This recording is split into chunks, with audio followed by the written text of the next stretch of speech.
Hello, everyone, and welcome to the momentous episode 100, episode 100 of the Pregame Network podcast. I am your host, Dan, joined as always by my bestest pal, Anthony, Boyo. and we are here to talk about everything that happened this past week in video games and expand upon our regular episode structure even more today. I Yeah. think most likely every 100 episodes we'll probably do something like this. Yeah. So basically the idea is obviously we do have news and we do have some smaller news too, but there's a couple news stories that hit today that basically tie into subjects that we are very Very passionate about and passionate, have been yeah. meaning to hit anyway at a certain point.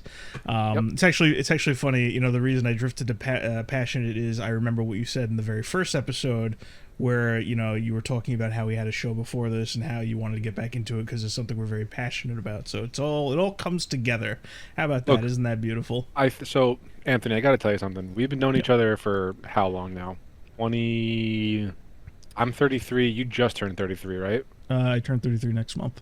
Next month. That's right. Okay.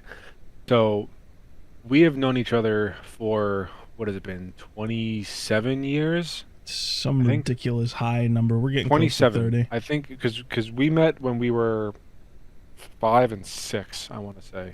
That sounds about right. So I think we've known each other for 27 years. Yeah. You are my, not to get all fucking gushy and shit, but you're my best friend, and I think you know that. Oh, And I'm flattered. you know, we've known each other for a very long time, and on paper, I don't think that we would normally be friends. However, There's a lot of branching stuff there. yeah, like I think you and I have a lot of very different types of interests. Our lives respectively have taken two very different paths, and I mean that's fine, like that's how life works. Yeah, of course. However, the one through line, despite it all, over the past 27 years, has been our mutual, undying love for video games, and that Absolutely. has not changed once Oh yeah. in the time that we've known each other. When we first started spending time together, is I think the year or two prior to Jack 2 releasing on PS2. Mm. Um, and we both loved Jack and Daxter, the precursor legacy. And then when the marketing machine spun up for Jack 2, it was like a very different type of game. We were both like fucking enamored by it. And Yeah. I am of the opinion that because of Jack 2, our friendship was like fucking solidified throughout time. Yeah. Whatever. Um, Whatever we knew each other beforehand. When that hit, that was like kind of like, oh, I get you now, that kind of yeah. thing, and it spun out from there. Yeah, so I mean, I'm saying all of this because just to add more context to that whole passion thing that you just brought up, you and I are both extremely, extremely passionate about video games. Huh. I think I speak for the two of us when I say that for you and I, it is the greatest medium in entertainment, full stop. Yeah, if Um, I wanted to break out of normally I try to say, oh, these things are subjective. I would put my foot down and say yes. yeah, If I had to and ignore trying to please everybody with oh, it's all a different taste kind of thing, I would absolutely say yes, yes. yeah, yeah, and I. I always think back to that one time you and I went to that Chili's with a mutual friend of ours, Yeah, and this person claimed that video games weren't art, and I just wasn't fucking having it that day, and I was, yeah. I don't think you've ever responded in such a clear way so yeah, quickly ever about anything before. yeah, at least not in front of you, but Yeah. like that was, I mean, even now that I'm thinking back on it, I was like, no, you're wrong, and I just got up. No, no, I didn't get up. I just ordered my food. I was like, Yeah, you're you sat absolutely down. That's how 100% that. That's how objectively your. wrong. That's how your meal opened that day. You Yeah. sat down. So video games for you and I have been a core pillar in our lives, and I don't see that going anywhere anytime soon. Yeah. And the whole inception of this podcast, fucking 15 years ago, or probably more, 20 years ago, whatever it's been, um, has been because of that mutual shared passion for video games. Nothing can make you feel something quite like a game can. Yeah. Um, Nothing can elicit like that emotional response. Like, let's say one of your favorite characters dies, or you finished this like super difficult objective, or you finally figure out how to solve that puzzle, or you finally um, uh, you finally rise to the occasion of like of a raid encounter with other people. Mhm. There's so many different things in video games that The- give you like the- such a ridiculous dopamine hit, but like it's also such a strong sense of accomplishment. Nothing can replicate that for me. there is a unique investment that comes Yeah. from the control and how you engage with this medium. That Yep. is it. I mean, I'm not that's not me again. That's not me saying, oh, well, that's why movies suck or that's why TV shows. It's just everything offers something a little different, and Yep. there are things that games can do that these other mediums cannot.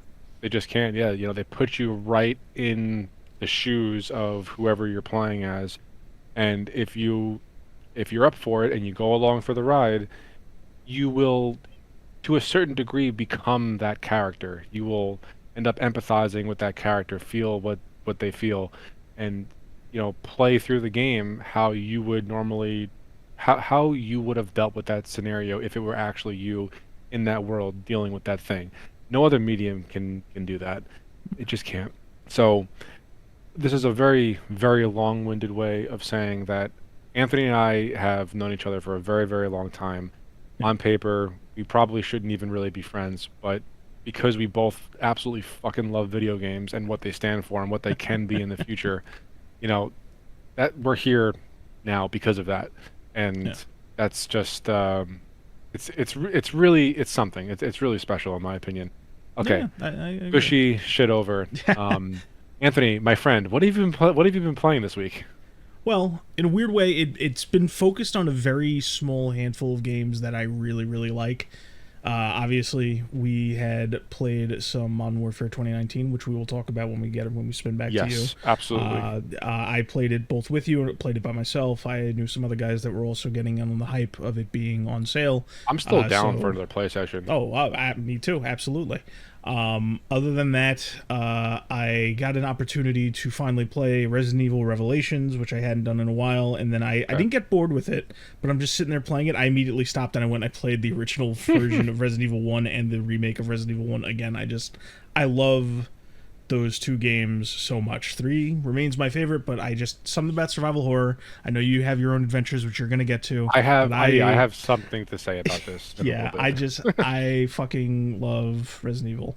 Other than that, I've been playing a little bit of Rivals. We played some finals, obviously, at a certain point. Which didn't last long and it's probably done forever now. It's done for a hot second, I think. You guys need to cool off. There's nothing wrong No, with I that. have no problem with it. Well, maybe I have a little. You bit of have a certain problem with it at a certain point, but what in I'm the getting at moment I do. But like I honestly, like all kidding aside, objectively, I always enjoy my time coming back to that game. yeah, the finals is still a very fun game. Yeah. I very much enjoy it. And I enjoy it enough where I'm not gonna hyper analyze why is it because there's no better options? Is this? I'm just gonna say I enjoy my time with it. Yeah. I tried a little bit of Battlefield 6 recently. I didn't try. Did you really? Yeah, I didn't play too much just because it's not it. That's a lot. It's a big ask for me. 45 minutes by myself. I normally need to be there, like playing something with somebody else. What was the reason behind that? I saw it updating, and then I had somebody ask me like, "Hey, have you tried the new Battlefield stuff?" I'm like, "No, let me hop in and give it a shot." All right. Yeah, and then Yeah, I got something to say about Battlefield also, but we'll Oh, I get to bet that. you do. Yeah. And then lastly, gearing up because me and Harrison are going to be doing another one of those fighting game frenzies soon. I was kind of taking stock. I went and I played the 3 games we settled on like a year and a half, maybe was it a year and a half or just a year ago? I get it all mixed up because obviously we record it. It takes a while for me to edit it, but I played Street Fighter 6, Guilty Gear XX, Action Core Plus R, and Tatsunoko vs. Capcom Ultimate All Stars. Just to feel them out. I've a definitely gotten fucking better mouthful. at them. Yeah, the Guilty Gear games. Well, they used to be like very I don't want to say Japanese in the sense because I feel like that cheapens it. But there's a certain naming convention when it comes to Japanese media that sometimes it gets a little outlandish or a little lengthy, and Guilty Gear used to lean into that. So it's like, oh, it was Guilty Gear X or Guilty Gear X2, and then it was like, oh, we're gonna do, it's gonna be called Slash, and then Reload, and then Accent Core. It's like, okay, we're gonna stick with Accent Core, and then it was Accent Core plus R when they did like the last balance patch. So it's whatever. There's your little history lesson of the day with that. But where was I? Oh yeah, so I played Harrison managed to swindle me into playing more Marvel vs. Capcom 3 because he loves that game, and so do I to a certain degree. So it was a rotation week, nothing new for me, just a lot of stuff, blast from the past, things I enjoyed and whatnot. Okay. So what have you been playing, good sir? So what have I been playing? Let's see. I did a little bit more Dark Tide, not too much. Just I like to play the game, so I just think it's fun at its core. Mm-hmm. I put a little bit of time into Starship Troopers Ultimate Bug War again, but that is going to be more of like a back burner game for me, I think. I played like 2 operations in Space Marine 2 just because I was just feeling it at the time. Mm-hmm. The finals, we only played for like maybe an hour over the weekend, and then Harrison got too upset with it and put it down. I've actually played a whole match of Killing Floor 3 to check out the new stuff or to dive deeper into it. Mm-hmm. And honestly, like my biggest problem with Killing Floor 3 right now is the performance of the game. It's it's rough. It is. Hmm. Even on my desktop, it's kind of rough, and it's kind of janky. Like I think the gunplay itself feels really solid, which is a very high praise coming from me in particular. But there's a lot of, I wouldn't even call it bugs. Like, well, some things absolutely there are bugs. Like there are some control, like key mapping issues that just have not gotten fixed since the fucking game came out, Mm. and it's driving me crazy. But I can deal with it. But it is somewhat janky. They need to fix the jank and improve the overall performance, and it'll earn much higher marks from me. Okay. So there's that. I put a bunch more time into the Division 2. I'm I really noticed that concerned. game's absorbed you. Yeah, I'm really concerned it's going to become my new Destiny, and Oh I God, almost don't want no. it to be. I know. I'm trying to keep my palette very diverse.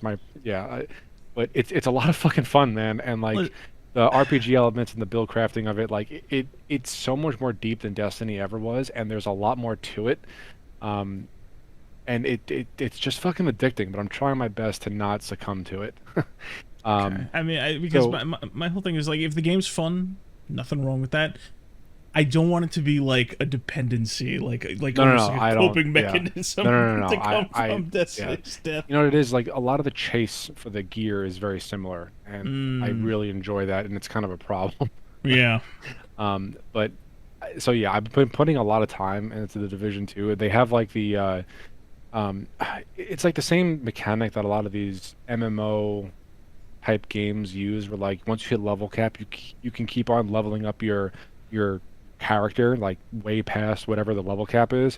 And in the Division, you can level up your watch level, and every time you level up your watch, you get like X amount of more health, and then you can dump points into like different attributes to further fine tune your build, and that's another thing that really keeps me going with it. So Mm, yeah, I mean, I don't know how deep I can really go, like only playing solo in the Division, but for right now, like it's scratching a certain itch, but I think I've reached a point in my gaming career where like I'm not gonna spend all my time in one game anymore like I was in Destiny. mm. Uh, I mean, who knows what's gonna happen in the future, but so far the Division 2 has been able to scratch the Destiny itch without feeling like I'm just some wallet that they have to tap. Um, yeah, I mean, I can go on and on about Destiny, but I get you. okay. So, Anthony, I have beaten Resident Evil Village. Yes. Yes. So I've actually been really excited to talk about this because I Excellent. enjoyed it orders of magnitude more than Biohazard. Okay. And so I'm not gonna like go into a whole review here, but um, Resident Evil 7 was way too creepy for me. It was just too creepy. Like I don't know how else to put it. I'm just like clearly I made it through the game. I played through the whole story and everything. I enjoyed it for what it was worth, but I fucking hated playing it. I just like there was this sense of dread. Every corner I walked around, every room that I fucking entered while playing Resident Evil Biohazard, that while there was still like some of that in Village, it wasn't even remotely close to what it was in 7. So I actually really enjoyed 7. The the gallery of rogues for Village, like the four lords. Oh yeah. I really like that concept. I did think it was very interesting how Capcom chose to go like supernatural with the vampires and the werewolves, which by the way, there was no clear-cut explanation for the lichens, right? They were just like a thing that was there. If you read into the memos, you can find out more of it. But it basically it goes in. I'm not gonna go super deep into it. Obviously, you're just describing your experience. But the rule of thumb with Resident Evil 7 and Resident Evil Village is they toyed with supernatural expectations, and then by the end of it, they wrap it up in a in-universe explanation. Okay. So in the background, there's a neat little universe explanation that is still stays true to its bioweapon, biohazard roots, but when you first see it and in all the teasers and the promotions and before the explanation, it comes off as supernatural. Yeah, so I thought that was a very weird direction to take Resident Evil. However, it did kind of work in the Mm. context of that game, and I I liked the Mother Miranda, like overarching villain of the whole game. I just I liked the dynamic that she had with the rest of the village and the other lords. Lady Dimitrescu, I think it's pronounced Dimitrescu or something like that. Dimitrescu. No, you're right. Yeah, Lady Dimitrescu. Oh, That's you and everybody wowzer. else. You know what? I don't care. All right, I don't fucking care. There's a reason why people think that. Um, I her whole thing with her and her three daughters, I actually probably enjoyed that the most out of all of the other lords. But Heisenberg was a close second. Um, but Moreau and what was the doll? What was the doll's name? Bella something. Bella Della. I Yeah, honestly can't remember her name, but I know what you're whatever talking that about. one was. That one can go fuck itself. I hated that. I With the was so giant, excited for you to reach that part. I Where, with the giant like mutated baby thing. That was yeah. fucking disgusting. I was not a fan. Yeah, so that was my least favorite part of the game, being stuck in that house and they took all your weapons away. Mhm. And then it took me a while to figure out that you had to dismantle that doll body that was supposed to be Mia. And then the further I got into that level of the game, I was like, okay, I'm ready for this to be fucking over. So that when I took a pair of surgical scissors and stabbed it in that fucking thing's head, it was this big cathartic release, and I There was you go. like, finally done. Um, so then when I got to Heisenberg's factory, I really enjoyed that one. Propeller Man though. Oh, that was something else that I had to say about Village. The boss fight with Miranda was kind of bullshit. It went on for way too long. It wasn't difficult. It was just the fact that if you fuck up once in your movement, then you're basically just dead. I had to. So what I did was I figured out the primary attack that she uses to basically stun lock you, and then if she hits you twice, then you're done. Then you just restart. Mhm. And then the mold roots that come up that you have to take cover behind while it's like shooting those molten mold things at you. Uh, that kept on catching me for some reason. I had to craft like 3 or 4 different med kits just so Hmm. that when I got hit by them, it wasn't fatal. And my whole strategy in that entire boss fight was, like the floating mold blobs that will hover over her head that will like slowly home in on you and then explode. Yes. Yeah. So I would use the 1911 to pop each of them with one shot. And I was playing with mouse and keyboard, so I was able to snap between the targets really quickly. And then I would just run around with my sniper and take uh, body shot, like pot shots, like every couple seconds. I It's a valid wouldn't strategy. sustain damage whatsoever. I would just run around, stop, turn around, one shot to the body, run to the other side of the arena, stop, turn around, one shot to the body, and then rinse and repeat. I thought that boss fight was really bad. I didn't like it at all. Um, I liked the character, but I thought the actual mechanics of the boss fight were just stupid. Okay. It wasn't challenging. It was just annoying. Mhm. Um, that was probably my biggest critique of the game. And then by the time the story wrapped up, I actually ended up liking Ethan as a character more than my entire playtime with him between Resident Evil 7 and Village. All And right. all he wanted to do was save his daughter and Mia, obviously, but his daughter, like Rose, was the priority. All he Yeah. wanted to do was save Rose. And like by the end of it, he made the conscious decision to take the detonator from Chris, stay behind to make sure that they were able to get away, and he made sure that the Mega Mycete, Mega Mycete, Mycete, you pronounce it right. Mega Mycete, yeah. He made sure that it was destroyed so that Rose could have a full normal life, even though, spoiler alert, she doesn't.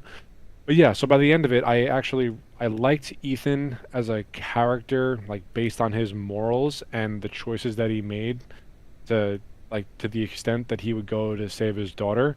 Um, but like a lot of the one-off encounters he would have with different villains and whatnot were just idiotic. Like uh, so when you first meet Moreau and you grab the flask through the clearing in the 2x4s, Mhm. and Moreau notices you and like looks right at you, you're holding a fucking 1911 directly at him. Like, why he doesn't just put one in Moreau's head is beyond me. Not that it would most likely kill him, but that's besides the point. Like, he just kept on asking all these dumb fucking questions, and got kind of annoying as the player. I mean, thankfully, the character redeemed himself by the end of the game, so I guess the ends justify the means on that one. But all in all, I would give Village probably a 7.5 out of 10. Okay. Um, uh, Biohazard lower only because it's just not my cup of tea. Like I'll be very transparent about that. Like I played through it because I feel like I should, um, but it's just not my cup of tea as a game. Like it's just way too creepy for me, and I mean that's Mm, fine. That's just not. It's just not my type of game. But okay. Village felt like it felt like it was channeling Resident Evil 4 in spirit more than any of the other newer ones. Mm. You were gonna say something. I know you were. Go Well, ahead, no, say no. it. I was just gonna say, like, I'm sure there have been at least 5 occasions, and maybe two that we've recorded for this podcast, where I've mentioned four is to. I mean, sorry, Village is to four as to Resident Evil 7 is to Resident Evil 1. There's a lot of Okay. four's pacing Yeah. and focuses in there, and that's not to say like four and Village are obviously very separate, much like 1 and 7 are very separate as far as the games they are. But there's a lot going into Village that takes from four in a spiritual successor way that again 7 did from Resident Evil Yeah. 1. Well, like just the setting of the village itself is very Resident Evil 4-esque. Mm-hmm. The fact that it was obviously a lot more action oriented than 7 was Mm-hmm. is, channels the spirit of Resident Evil 4. Um, even even the big bad in Village is pretty similar to I forgot the character's name in 4, but Sadler. like the high yeah, no, not Adler. No, Um, Sadler. Sadler, yes. Yeah, That's yeah. what it. Oh, okay, sorry. That's okay. That felt very similar to RE4. Mm-hmm. So I liked Village a lot more on those grounds alone. Like, it's no secret that Resident Evil 4 is my favorite in the franchise, but I'm not as hardcore into the franchise as you are. Mm-hmm. Um, so anyway, all in all, I really enjoyed Village. I thought it was a solid game overall. I enjoyed it as a Resident Evil title. I don't remember where you put it on your ranking list because you recently sent me a tiered list of all the Resident Evil games. Why don't Mm. you go ahead and remind me where that was? Let's see. See if I can actually find that so I can see. Here we are. I have I a feeling it's an A tier. I put what Village. Yeah. I have Village near the bottom of B tier. Oh, really? Okay, It's in my list of games that I think are good but are not my favorites. fair enough. It's just a peg below. I kind of gushed a little bit at the beginning about the Resident Evil 1, the remake, 3. My you say 4 is your favorite. 4 is one of my favorites. It's up there, Resident Evil 5. It's beneath a lot of the mainline Resident Evils, but it's not in the meh category. Fair enough. So anyway, really enjoyed Village. I probably won't play through it again. Maybe I will. I don't know. I feel like I'm more prone to replaying Village than I ever would be prone to replaying 7. But that brings me to my next point. The Mercenaries mode in Village is a pretty interesting take on like regular mercenaries. Now, granted, I think you would agree with me when I say that Resident Evil 5 Mercenaries is probably the best one they've ever done because it has co-op and all the different other side modes. It's hard to really separate the mode from the gameplay. Yeah, I think that's five is fair. carried. Five is carried hard by the fact that I think Resident Evil 5 is the most mechanically sound and satisfying third person Okay. Resident Evil in the Oh, franchise. I bought the Winter's expansion. Oh really? Yeah. Oh I bought shit! it mainly for the Mercenaries content. I'll probably play through the Rose storyline. You should. But it was 50% off for the Capcom sale on Steam. So it was That's like it right. was They're 10 doing a bucks. sale right now. Yeah, Yeah. that's not a bad deal at all. But yeah, no, I would agree as far as with you as that Resident Evil 5 is probably the best Mercenaries overall. I think Yeah. it's definitely my favorite. Yeah. But I find it very intriguing what they tried to do with Village. It's sort of like a roguelite, and I know your feelings on that, but it is. Um, it just is. That's the closest Believe possible it or not, comparison. I take less issue with that and more issue with that other thing that I keep mentioning that like nobody understands what the fuck I'm saying when I say it. Where I Right. go, oh, this is they should have just called it battle game because it plays more like battle game. And you scratch your head and you go, Anthony, what the fuck is a battle game? I'm just gonna say it because now we're recording. Now there's you don't. Now it's not me like cutting myself off to spare you and Harrison when I bring this up. I'm gonna go into it real quick. Just battle game is the first minigame ever invented for Resident Evil. It debuted Okay. in the Resident Evil 1 port for the Sega Saturn. What it did is it took all the rooms from the Resident Evil 1 mansion and tied them together in like a progression order. So it's like when you get to the door, it doesn't go where it would in the normal mansion. It would take you to another room from the mansion. And it was basically like a gauntlet, like a combat gauntlet. And as you get kills, you build up points. And you also get points based on, how much time is left over. And there's a bit more scrutinizing stuff there, like how much ammo you use that isn't in the new stuff, or how many times what you take out of the item box or whatnot. And every couple levels, you go back to a room and you get to, pick different weapons up, refill your ammo if you left some for yourself before. And I'm just like, when I say all these things, does it remind you more of Resident Evil 5 Mercenaries or Resident Evil Village Mercenaries? Oh yeah, absolutely. Village. Yeah. One of the things I was going to say about Village was that, and this was before you mentioned what battle game is. It felt like a first-person arcade gauntlet. Like you have to make it from point A to point B. Every room that you walk into has a set amount of enemies that will spawn, and there's only a certain amount of enemies in like on the map in total that the game tells you in real time as you kill them.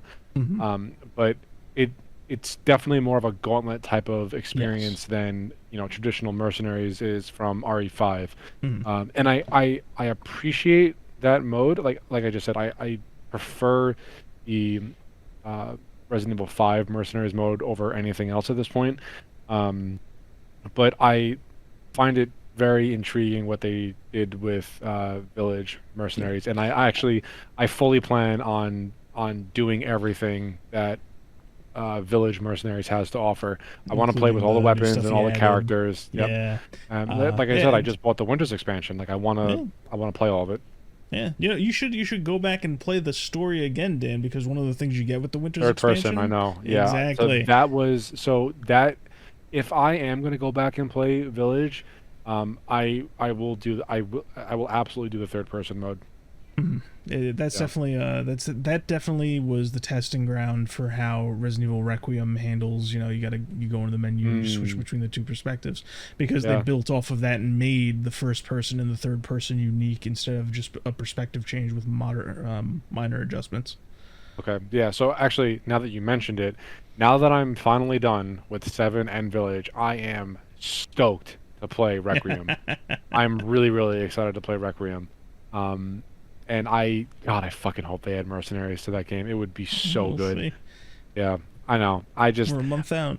you know, what's fascinating about Resident Evil to me is that Capcom has managed to build a brand that its core identity is rooted in survival horror, yet the combat systems that they've built out over the entire portfolio of Resident Evil games, the combat systems alone are good enough to be their own action game, and that's why we Mhm. have the Mercenaries mode. Yeah. And I think if like Resident Evil 6 didn't have the Resident Evil name attached to it, and it was just like a just some random action like third person shooter that Capcom put out, it would have been received far differently than how it it was. would it would have its own niche little following, I think, but I do think Resident Evil 6 does have a lot of flaws outside of we talk about the gameplay, like it, and it has a lot of flaws that aren't necessarily just, is it a good Resident Evil game or not, Yeah, yeah. but I see where you're going with that. But like I may have mentioned this before, the reason, aside from the evolution that they did with Resident Evil 4 and again with Resident Evil 7, where they got comfortable evolving the franchise, so to speak. One of the reasons it works is, and I know a lot of Resident Evil fans would get on my case for this, but I know better, is that something that a lot of people don't really explain to you about Resident Evil, the classic ones and all the different ones, is like that element of action was kind of always beneath the surface. Okay. Because the first two-thirds, or really the entire length of Resident Evil 1, 2, 3, Code Veronica, and the remake of 1 is survival. You're scrimping together, you're getting your different resources together and all that. But the whole point is, as you get better at that, by the end of the game, when you have bosses laid up in front of you, you are hopefully stacked to the fucking rafters with ammo and shit. You can just go to town, which That's how I sounds, felt in the when you started playing as Chris yeah. in And Village. that's like a very extreme example, because it's like you worked your ass off, you got to Heisenberg, Miranda does her thing to Ethan, and then boom, you're getting that kind of cathartic release with Chris. That's always been part of the franchise, which is why I'm not necessarily, I love my fixed cameras and tank controls. I love my third person and tank controls. I love all the different evolutions of Resident Evil. I have my preferences for sure, but I'm not as frothing at the mouth as some people are when it comes to this franchise, because of all the things that it does and does well, and how it was kind of always built into the DNA to a certain point. Yeah. Yeah. So anyway, that is what I've been playing this week. Cool. I've really I kind of learned something about myself throughout my playthrough of Seven and Village. I know that sounds like super fucking cheesy because it's just a I video mean, at the game, but beginning, at the beginning of this podcast, this episode, you mentioned how much the medium can affect you. yeah, no, It's good point. all Great fucking mediums can point. do this. So it's people. Whatever you think is sappy about what you're about to say, some nut job on the internet has taken it to like the 10th degree in ways that are actually unhealthy. So if a game made you feel a certain way, who gives a shit? Yeah, yeah. So, what I was gonna say was, it throughout my playthrough of Seven and Village, I definitely learned something more about myself, and I don't like to be scared. It's just not what I'm into. Like people, like horror as a genre between like TV, movies, and games and books for that matter. Like they have their own cult following. People like that shit, right? I never did ever. I never liked horror movies. I never liked horror games. It just wasn't my thing. But playing through both of these Resident Evil games, like I like it more than I thought I did. Granted, like I said, I will never play Seven again. It's just not. It's just not for me. It's just too far in one direction. But Village was the perfect blend of action, suspense, horror, and like puzzle solving, I guess. Hmm. Um, and I really, really enjoyed it. And I won't be so quick to outright dismiss a horror game if it's a good fucking game. You know, There you like go. that's pretty much what I've learned about myself. All right, excellent. I've been playing video games for, I'm 33. I've been playing video games for 27 years at this point. Hmm. It's my 26 years, something like that. I have never gravitated towards horror games ever. Um, and I probably will now if the game is good enough, if that makes sense. Oh, perfect. Um, Because yeah. I've got Oh like four or fuck. five games lined up just for you. You know, the other day we were talking with Harrison. He wants you to play Silent Hill for some fucking I reason. I'm like, yeah that's yeah. insane. However, believe it or not, Village is the eighth Resident Evil. There's a lot of Resident Evils that have come before that. I think Yeah, I know. I've got one right here for you to play. I'll let you. I will afford you the courtesy of finishing Requiem before I start poking and prodding and trying to get you into a classic Resident Evil. But I'm happy to hear that you've broadened your horizons. Yeah, that I mean it's big for me, you know, like the only things that I have played in the past at least 15 years are uh first person shooters and action games. Or like Mhm. action is the wrong term because I'm talking to you, but like whatever genre you'd throw Uncharted into, like Okay, that's what I action, played. action, adventure, whatever. Yeah. So I don't know. I think I'm a better person for playing through these games. Yeah. And Hell yeah. I am very, very excited to play through Requiem. There you go. Yeah, So you're definitely anyway, more experienced. yep, we are 40 minutes in. That's what I've been playing this week, buddy. All right. Superb. Um, So yeah. that brings us to the last thing that we've both been playing and kind of leads into a bunch of other things we want to talk about. And Dan, we went back and we revisited Call of Duty Oh Modern Warfare yes. Oh 2019. yes, and what a And time it was. oh yeah, I mean the gameplay still feels great. I was worried it Dude, was going to feel too Modern Warfare slow. 2019 looks better than the majority of games that get released today.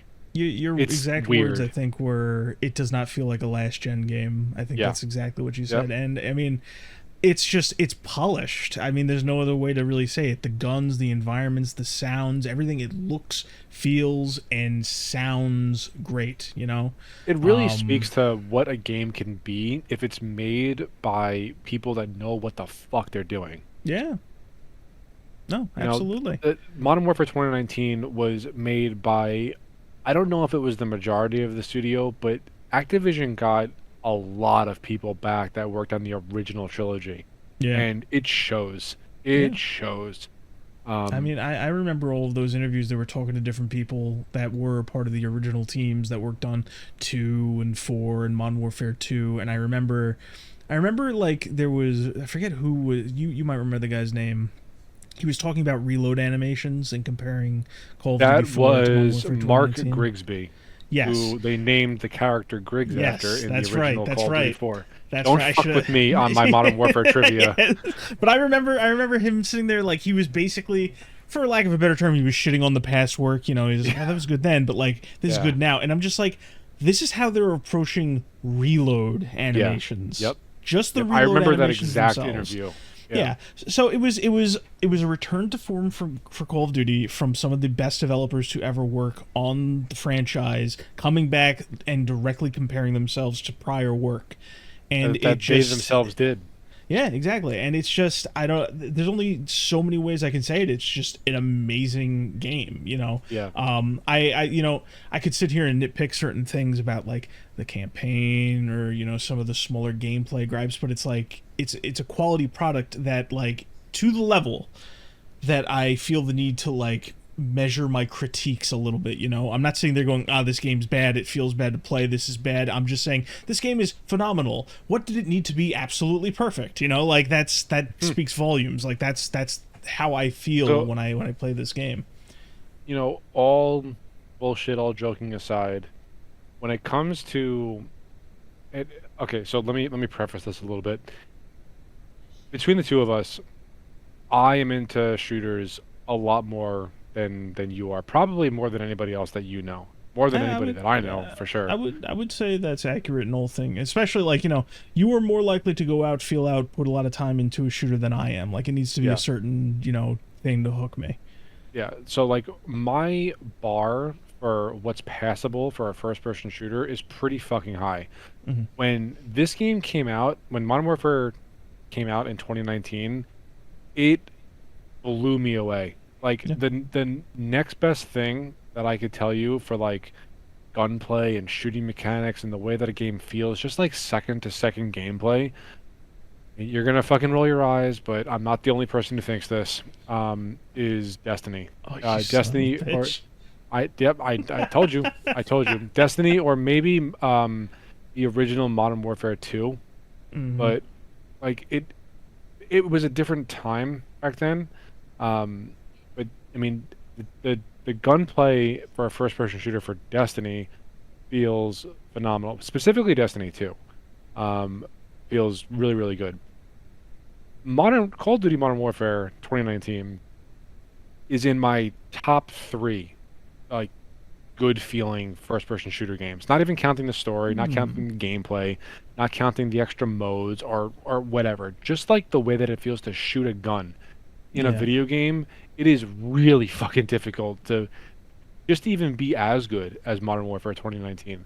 Yeah. Um, and the whole reason why we're bringing this up is because Modern Warfare 2019 was like one of the last times a game came out that was actually good from fucking front to back. Like Yeah. everything about it was solid. Yeah, sure, there were some parts that weren't as strong as others, and the thing that sticks out to me the most was probably the Spec Ops mode in Modern Warfare. That was a bit of a Like that, disappointment. yeah, it wasn't great. I mean, I understood what they were going for, but it shouldn't have been built on top of the Warzone foundation. Yeah. But that's a conversation for a different day. Yeah. Yeah. Um, but the overall feeling of Modern Warfare was so good, and the writing was like it was good enough. Like it wasn't anything spectacular, but it got you on shock value. Do you remember the opening of that campaign? Yes. Yes. So, if you're listening and you don't remember the opening of Modern Warfare 2019, you, you're in the back of a van, like you're smoking a cigarette. There are other soldiers around you that are loading their weapons and everything. Things are being spoken in, I think it was Arabic or Farsi, one or the other. And I could even be wrong on both of those fronts, but it was probably Arabic or Farsi. They say X, Y, and Z thing.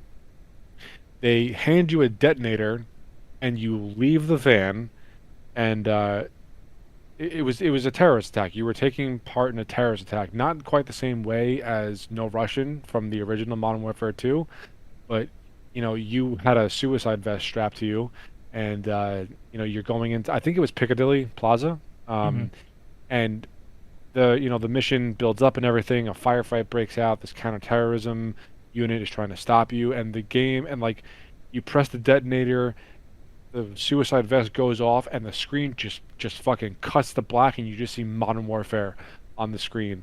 And now that I'm even talking about it, god damn it, I want to play it again. Um, I like the game was just fucking good. There was no woke bullshit. There was no messaging. The developers at Infinity Ward back in 2019 were just interested in making a solid game, and they accomplished that.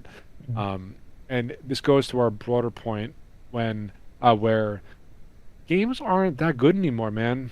I mean, yeah, you Yeah. get the I mean, anomaly, ever so often, but they're just not built the same way.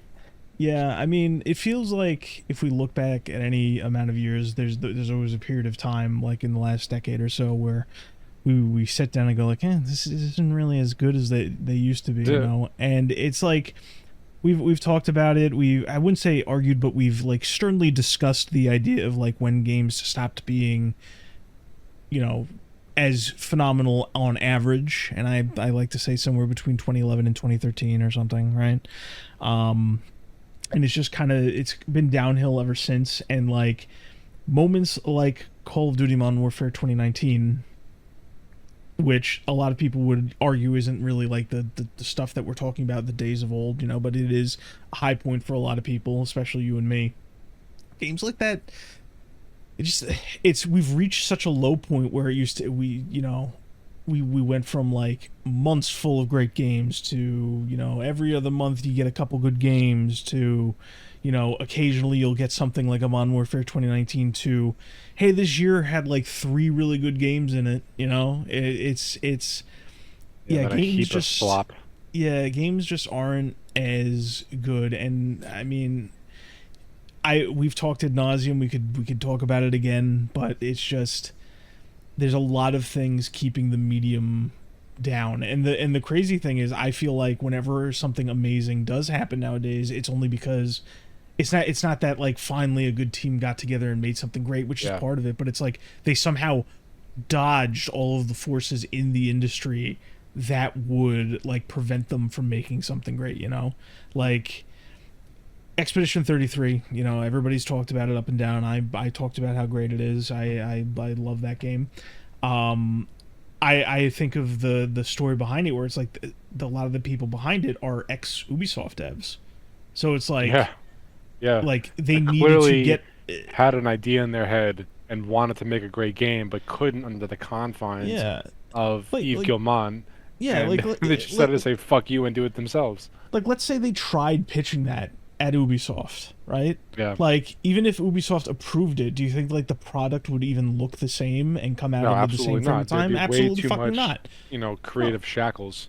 Yeah, there would be unnecessary AAA bloat tied to it. There would be creative shackles. There would be way too many hands on board. There would be outsourcing all over the place.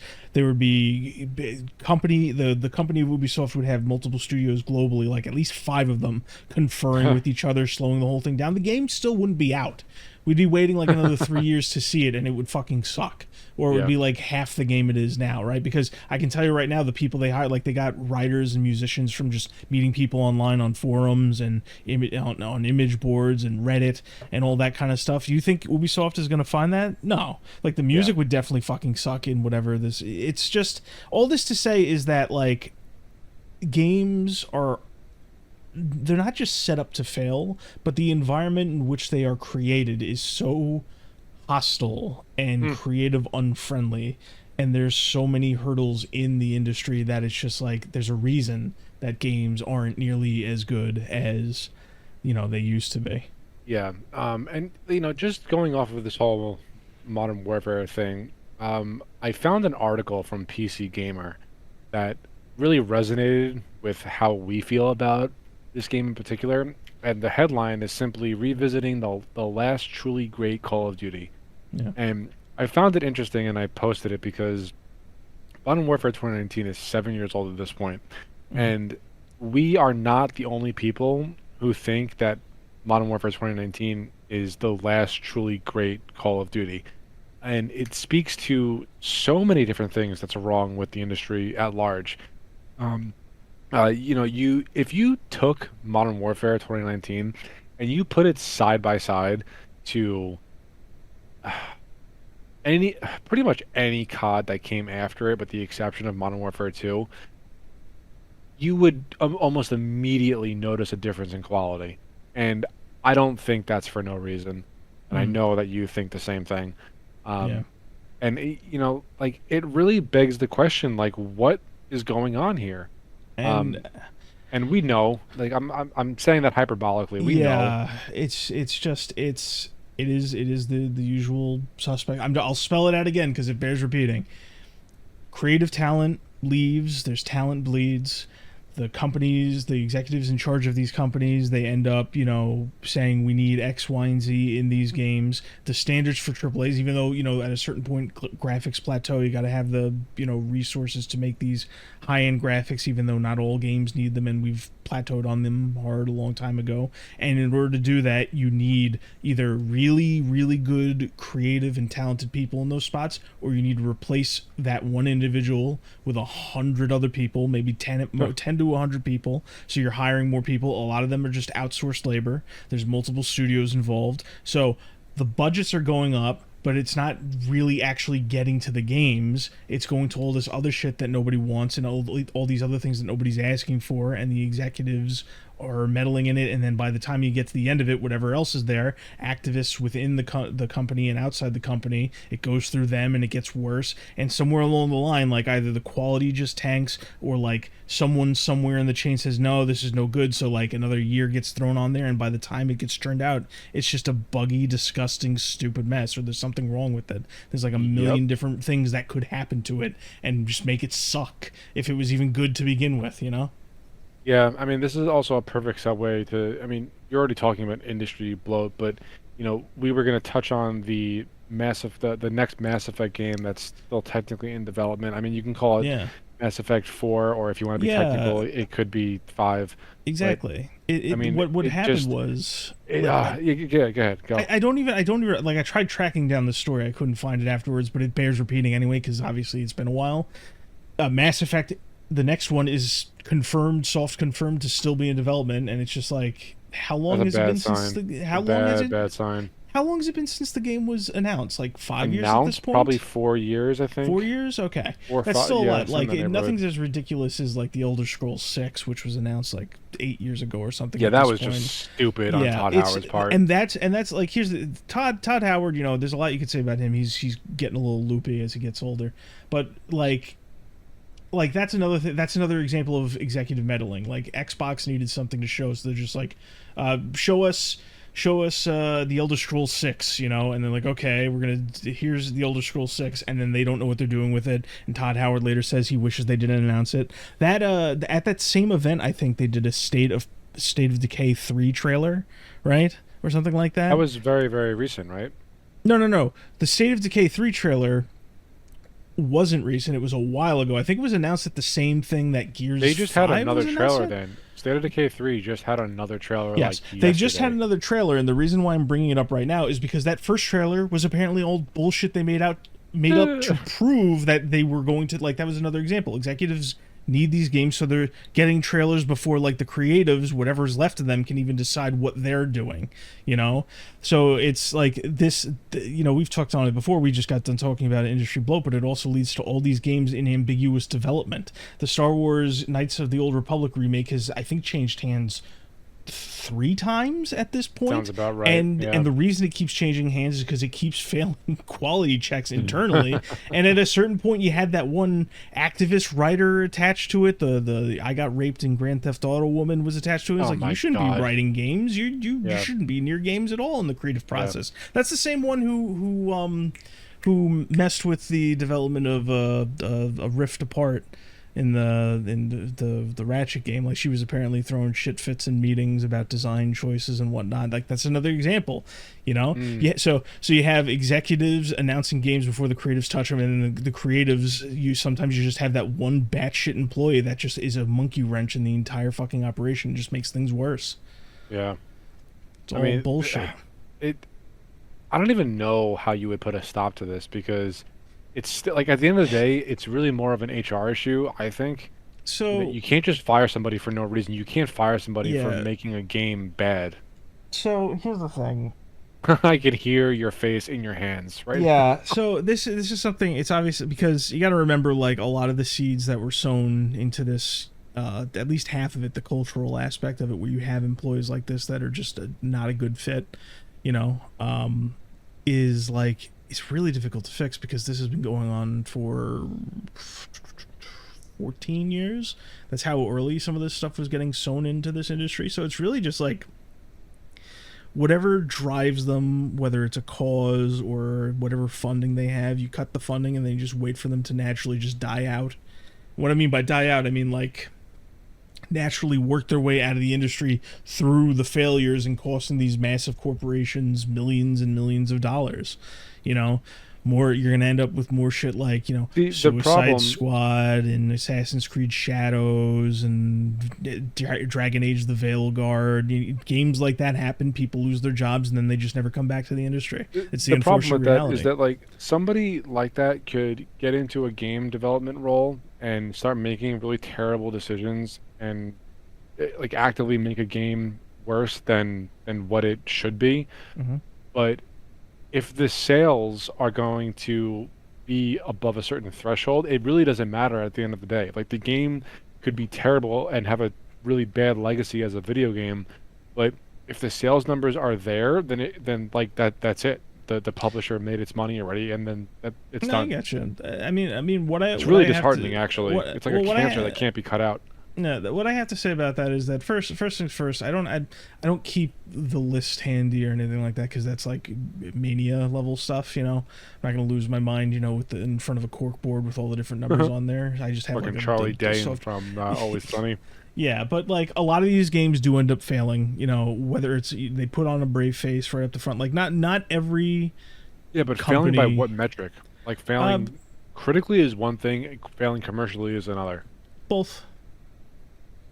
That's why a lot of the times, like so I use Suicide Squad as an extreme example because like throughout It's the a whole very process extreme example. they were losing, left, right, and center. They were losing people, and at the end of it, it did like fail spectacularly, right? But like there are a lot of games out there that do in fact do that. Where they fail. They don't bounce back, and it's like what you said, it's disheartening that a lot of these games, or like to your opinion, like a lot of the times they're emboldened by the sales, like it doesn't really rectify. I'm more like the thing that bothers me the most is that eventually there will come a time where like not that things will be perfect, but things will be normal-ish again. Like the scales will tip. It'll go from like insanity having their thumb on it to like kind of getting even, and then things get better again, right? That's just it. Over time these things happen. I'm not saying it's quick, short of turbulent times or things rapidly changing, these things, it doesn't happen overnight. But like what bothers me the most about it is that like in the short term nobody learns anything. And I don't mean the executives, because what ends up happening is they lay off like 200, 300, 500, 1,000 people, just like ripples later. Like that's what you'll hear about is like, oh, the studio closed. Nobody knows why. But then you trace it back to like an example like a Dragon Age: The Veilguard. Like BioWare, like if somebody asked you personally how BioWare's doing, you and me, we would both look at it and go like, well, they're doing terribly right now. And we'd go a step further to know that we know the layoffs that have happened to it. We know that how much they've been condensed over time. Like it's basically just down to one studio, because like the other studio they have open is like a skeleton crew at this point. That's the kind of stuff I'm talking about. Is like people aren't talking about like, the continued failure of BioWare, and here we address the issues. It's like, oh, BioWare had layoffs. Like they don't address how they got to that point, and it's because of shit like Dragon Age Veilguard. So when you ask me how they're failing, and what I find disheartening is like they're failing both ways, but like these companies and these activists, they put on a brave face and they say like, you don't know what you're talking about. You're just a hateful, evil bigot or whatever. And then like 8 months later, a studio closes, and it's just like a whimper in the darkness of like, not that the people in the studio when the studios closed were the people that made it great in the first place, but like the studio's just gone. Yeah. So That's how it goes. so basically what I'm saying in all of this is that eventually, I mean, I'm confident that in our lifetimes we will live to see a return to form in entertainment media. Well, that I agree with. Yeah. Yeah, It's just exactly. It's agonizing right now to live through. Exactly. Like it sucks, but as long as people keep fighting for it, and that kind of stuff, and people keep talking about it, eventually things get better.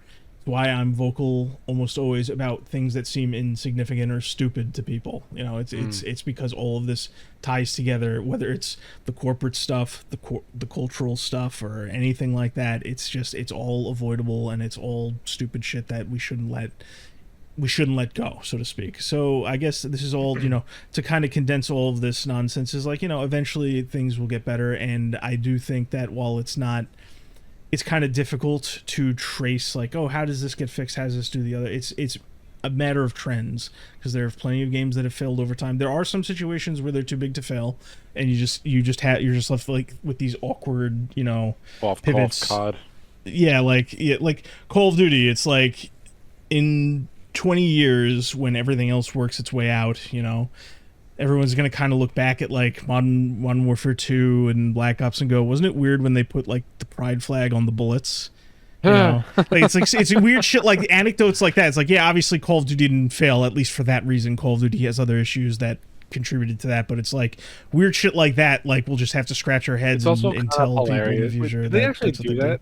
Yeah, they had like, it wasn't enough to put like the flags or whatever in like a calling card shape or form, but they also did tracers, gun camos, and on the bullets. Like if you do the little inspect animation, you take it out and like that. It's like these people are shooting up.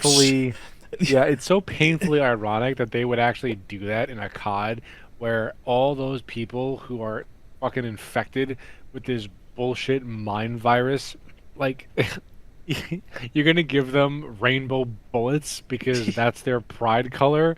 Like, are you? What are we doing?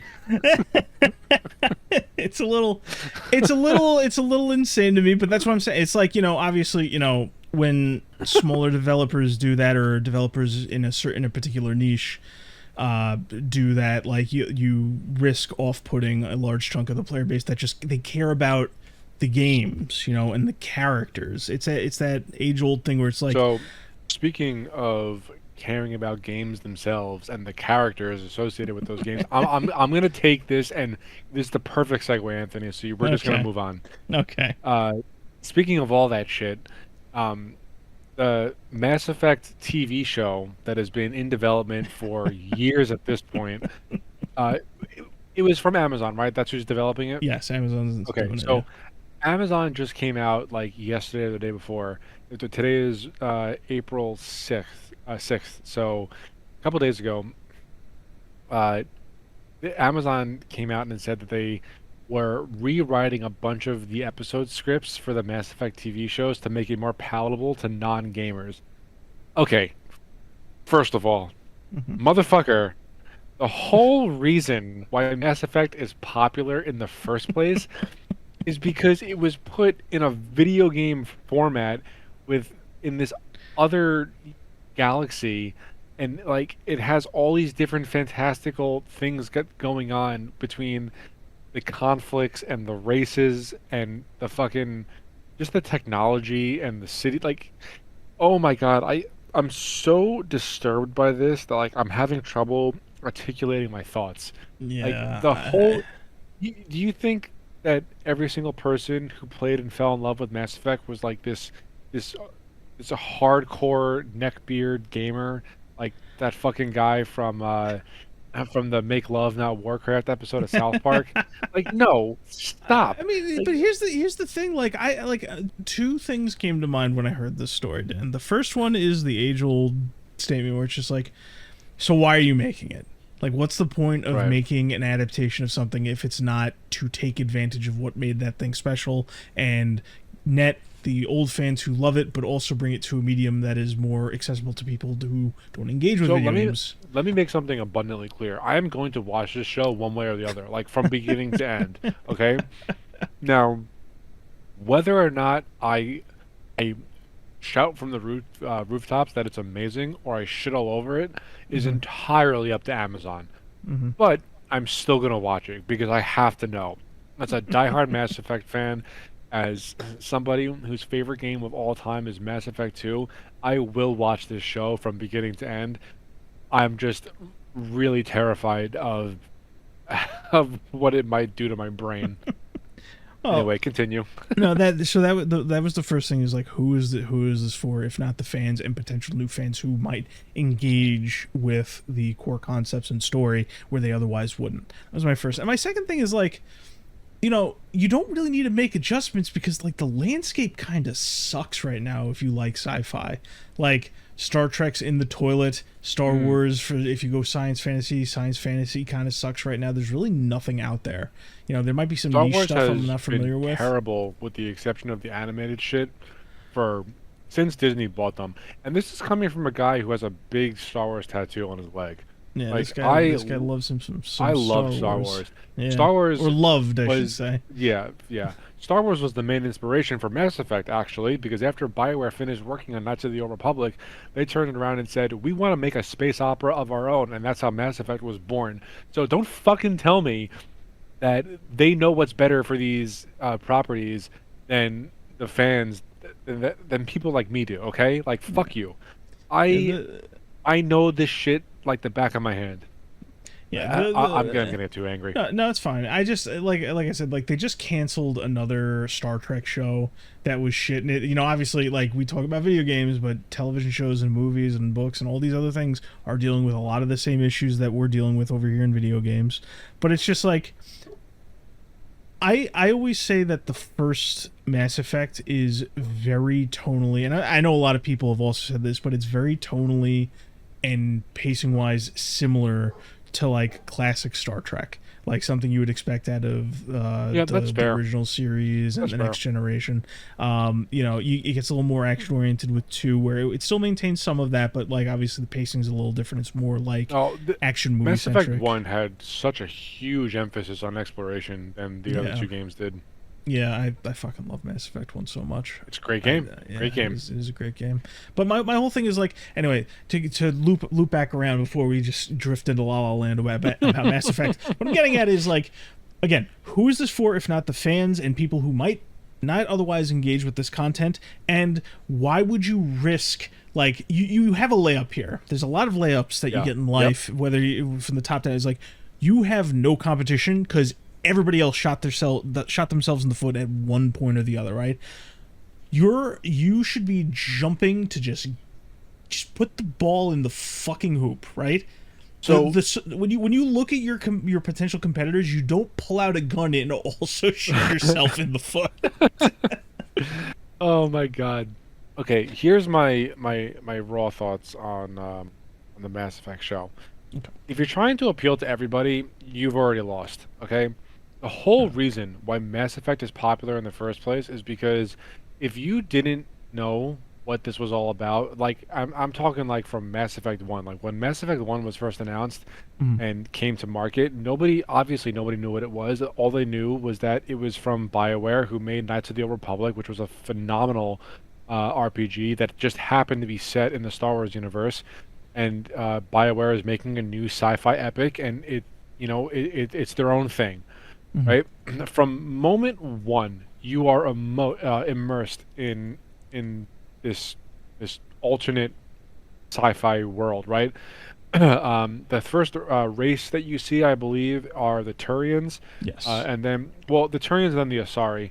But the point being, like, you're introduced to all these alien races pretty quick when you first start the game, and as somebody who played through it, like for the first time when it just came out, you had no idea what was going on. Your only option was to continue on into the game and learn more about this world and learn how everything works and why the conflict is going on and what the politics are, and what like the intra species dynamics are.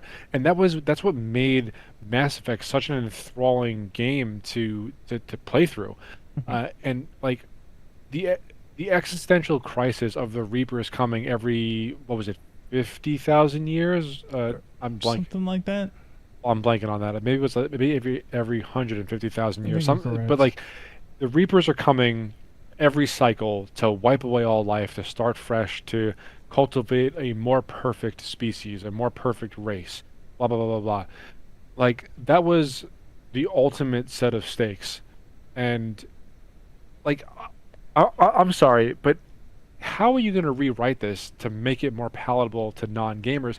The only choice that you really have as the writers is to decide like what choices you can make in the game would end up being canon in the show, unless Mhm. they just fucking throw all of it out and do Yeah. their own thing, which is very possible. To go the Resident Evil route where you just I was thinking that new. Halo. Well, Halo is one thing, but like the new Resident Evil film that's coming out is literally just a horror film by this guy. They slap Raccoon City on the name of the setting and they call it Resident Evil. And like, I don't know, man. It's like, why? At what point? Why? Like, those are two ways you can do an adaptation, right? You just do nothing to do with it and then slap the name on it, or to make something, but also trim out all the icky parts, then make it more palatable. And I'm just like, what is the purpose? Like, what purpose are we serving here? Like, is it money? Because like the audience, the executive level expectation and the audience turnout is like so misaligned right now that it's like, I know you don't think it's like a slam dunk of an idea to take this, completely shred it, like legacy franchises like Star Trek and Star Wars can't currently survive doing the things that they're doing. What makes you think some unknown? I mean, you guys seem to think it's a whole lot of nothing, the Mass Effect games. So like, what chance do you have trying to sell this? Yeah. And Yeah, yeah, that's further to my point. Like, you know, I don't understand what they're gonna do to make the game more palatable to non-gamers. Hmm. The whole reason why it blew up in the first place was because it was just a very well thought out universe.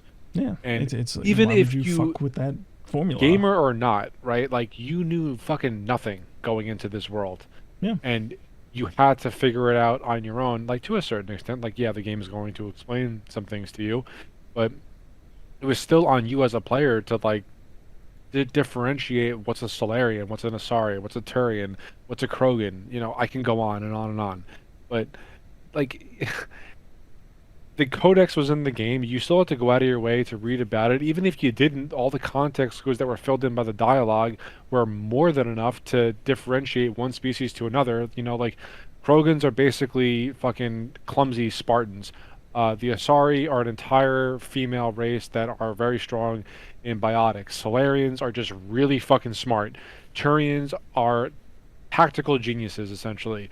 Hmm. Like I, oh my god, I fucking love Mass Effect. I'm going to pop a fucking blood vessel, Anthony. Well, let's continue this topic, but we'll approach it from a different angle so you don't explode from the attachment to Mass Effect. Because similarly, and when I say similarly, I basically it's almost like the other half of this is the Super Mario Galaxy movie came out recently, right? And Miyamoto, the Nintendo guy, everybody knows his name. He's been with Nintendo through its most major video game franchise establishment, that whole era, Mario, Star Fox, Yep. Legend of Zelda. Whether he directly created some of them or just had a very strong hand in it, he's been involved with Nintendo for a long fucking time. And he said something that basically aligns with what we've been talking about. I'm going to pull up the exact quote.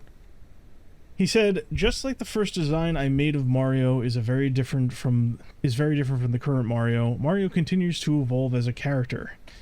There's this phase of going on from illustration to 3D to become models and figures, and once it becomes a movie, I've been saying that it becomes a person. And now that the person has gone through struggles, or really evolved or grew as a person, having all different kinds of emotions and really grown as a character." So basically, he went to what he said. What everybody's taking from this is like he sees Mario as a person now. And That's mental illness, my friend. well, here what I mean by that, and what he means by that is like what frustrates me about it is like going back to like how they trimmed out the bits of Mass Effect that they're going to and all the different adaptations beforehand. There's this complex from creators within the industry, without the industry, you know, the people that make adaptations about it, the people who are just breaking into it, that see video games as inferior, essentially. It's why, you know, there are And the complete adaptations. antithesis from how we began this episode. Exactly. And it's sad and it's frustrating to see someone who's been with the industry as long as Miyamoto has to say something about, you know, one of the characters that, you know, he's been with for so long. Basically, like, now I finally get it. Now I finally see it. Could be maybe he's just gassing up the movie, but it's a sentiment that exists throughout the industry, and you can tell in the way that people treat video games, be it from adaptations into television shows or just how they, you know, they treat these things. It's all of these people are essentially, when push comes to shove, they see video games as an inferior storytelling medium, which is why so many Sony games nowadays they're basically movies with button prompts. It's why you have people who come into video games saying that they will adapt it, but they will do something completely different, or they will trim things that make the game special away. It's just this idea, you know. You opened it, you brought up that funny anecdote where somebody said to you like, "Oh, video games aren't art," and you said that's the stupidest thing you've ever heard.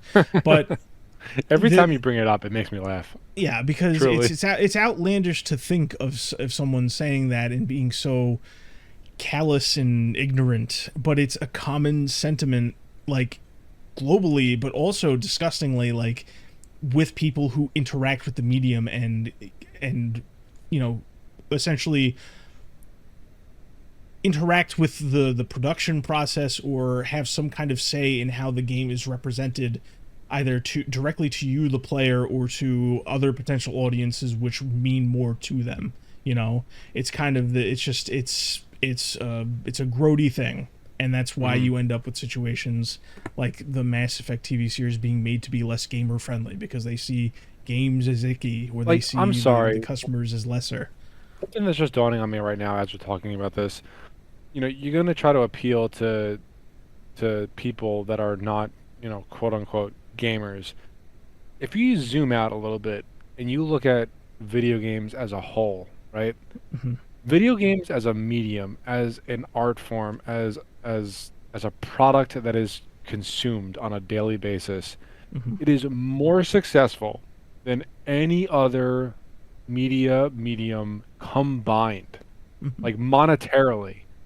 Like I don't. This is why when they say shit like we need to make it more palatable to non-gamers, it like it, I almost struggle to really find the words for it because if you oh my God, if your whole goal is to make money, right? Which obviously that's what it is. Hmm. How the fuck could you arrive at the conclusion that like let's make this for the people that didn't make the franchise great in the first place?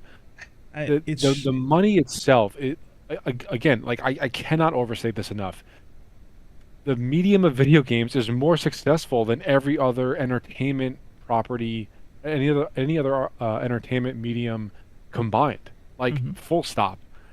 Like, am I missing something here, Anthony? I mean, Am I just a fucking retard? obviously every story is a little different as far as how these things happen, but I think what's possible is that you have all these people from, again, inside the industry and outside, who have like a different kind of upbringing, because video games got popular in a very particular period of time. And you also got Hmm. to remember, video games as a medium is also very young compared to every other medium out Yeah, there, no, that's fair.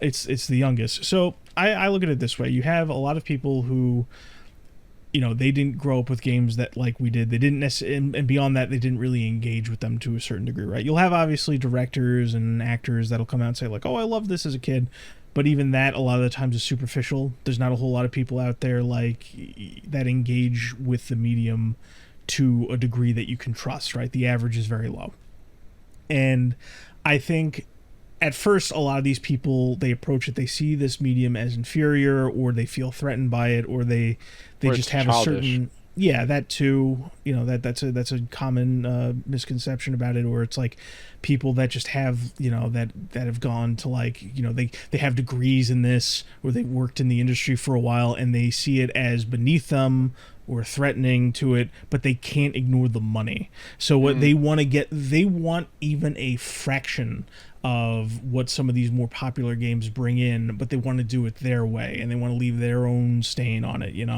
And it's just, I think there's just a disconnect there. It's like, it's not entirely unheard of to like see the same thing done to like comics or even books to a certain degree, but it's like you will never have a filmmaker, or at least not anytime soon, you will never have a filmmaker give a video game like Mass Effect, or even The Legend of Zelda, or any of the names that you can think of in here, or Resident Evil, definitely not.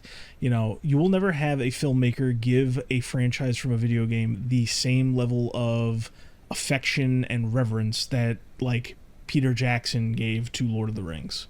Like that's a that's great point. like you just, because not saying that there isn't like some magical combination out there that could just hit right and make it. It's just a lot of these people, they see it as a medium that's beneath them, to the point where when they're wrong about the the predictions that go on there, or like the popularity, or if something, if it persists when they thought that it wouldn't, like they'll get manic, like they see it as very threatening to themselves, even though it has nothing to do with them. And I think that leads to a bit of hostility. You have people who think that they're just like, Yeah, you're again, probably like you not said, that far games off. for, yeah, like, again, you said it, like games for kids, or just something that's beneath them. And I think that's a huge part of it. And the I problem also is, think the very word of game is probably detrimental to the medium itself, yeah. and it doesn't do us any favors because there are no shortage of video games out there that have extremely uh, uh, uh, strong adult themes in them, right? Like the Yeah. most popular video game of all time, Grand Theft Auto. Like Hmm. that's a game for adults. It's not a game for kids. at Yeah, all by any stretch of the imagination. and the thing about Grand Theft Auto, I don't want to talk about 5 or the potential of 6, but like the stories told between 3 and 4, like 3 Grand Theft Auto, Vice City and San Andreas, 4, it branches so widely from like, themes that are pop that were, they were essentially inspired by movies in a lot of cases, or like there's cutting satire. Sometimes it goes a little too far, but like it's like even games like Grand Theft Auto, which are insanely profitable and some would argue take way too much from other forms of entertainment, are just seen as games for whatever arbitrary reason. They are games, but they are a media that offers interactivity and replayability more than even like your average movie or book or television show could ever hope to offer. It's like the closest that you get from that is like a television show that you really like and you can always have on as background noise. Like that's the closest it comes to that kind of level of perpetual engagement, So, and you get much less of an experience from it. But I think, Dan, that actually there is one more angle that we haven't really looked into, and it's like from our side of things with the gaming industry, and I'm going to lead into it in a way that you may not think ties it all together, but I will certainly try my hardest to keep it all together for you, Dan. And I'm intrigued. Just trust me. So you may have noticed that in one of the channels we have in here titled "Shit Only Anthony Cares About," I had a little bit of a moment in the localization and censorship section. Now, there is a franchise called Senran Kagura, Daniel. Never heard of it. Yeah, you wouldn't. It's very niche. Yeah, you wouldn't. Yeah, it's very niche. It started on the 3DS. It slowly made its way to be like a Sony exclusive. It's also on the PC. I'm gonna give you as you saw the GIF I linked, obviously when I was talking about. Okay. The guy who created the series and headed it for like 6 games and all the different spin-offs is no longer with the company that makes it. He left specifically because Sony's censorship was getting far too restrictive for him to continue to be a creative. It ties into obviously a lot of the shit that we were talking about already. But so when I heard that, I said, "Wow, that's disappointing. That's really a sign of where the industry's going." This was a while ago. I think like a decade ago. This happened. About maybe a little less than that. I honestly can't remember how long it's been when he left the company, right? But then, my one takeaway was like, oh, this could be a good thing because that means the franchise won't get screwed with anymore, right? I've tried getting into it a few times. They're basically really basic action games. They're borderline hack and slash games, if that makes any sense to you. Okay. And the main draw with this is just like characters that you like in like a slice of life setting. Essentially, the whole thing is like they're all ninjas and whatnot, and there's like a whole thing going on there. But it's like you find one of the characters you like because there's a shit ton of them, and there's tons of funny moments, and there's tons of fan service, obviously, and it's very on the nose. But it's raw. It's one of those dumb fun, raw fun kind of things, and you can get invested if you want. It's never hooked me, but I've given it a shot multiple times, right?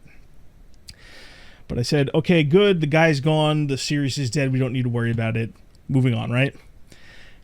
I'm sensing a plot twist here. Just the other day, there was announcements that they're working on something new, and I read a little bit. I highlighted something for you, and I had a freak out after I heard this. But they were talking about the artistic choices, the designs, the styles, the illustrations, and they said something. They basically got done saying like, we're going to stick as close to his artistic style as possible, and then there's a period right there, and it's followed by, at the same time, we're also challenging ourselves to figure out how to create a new game that fits the modern era while properly responding to current compliance standards.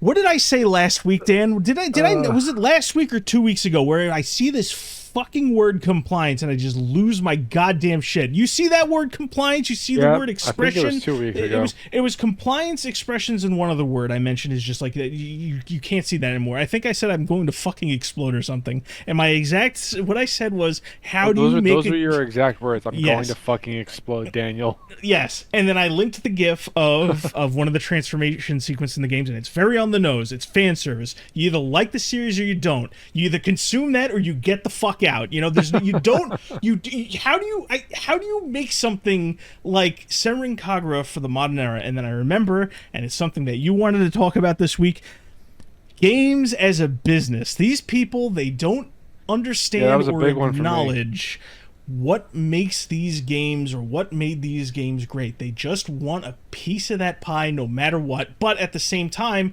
whoever's loudest or whoever's the most threatening gets catered to, which, you know, it kind of goes back to what we were talking about, where it's like, oh, let's make a Mass Effect TV show, but we'll just take out all the stuff that people like about Mass Effect. That happens to fucking everything, Dan. You know what's ironic about that whole standpoint, about the whole adapting Mass Effect for, you know, quote, modern audiences, unquote, is that the whole thing that made Mass Effect special in the first place was the human emotion and connection that you forge as Shepard, whether you're playing as Fem Shep or male Shepard. It's the whole dynamic of like you as the commander, as your team's leader, to the other, to the rest of your crew members. It's the human connection that you choose to have.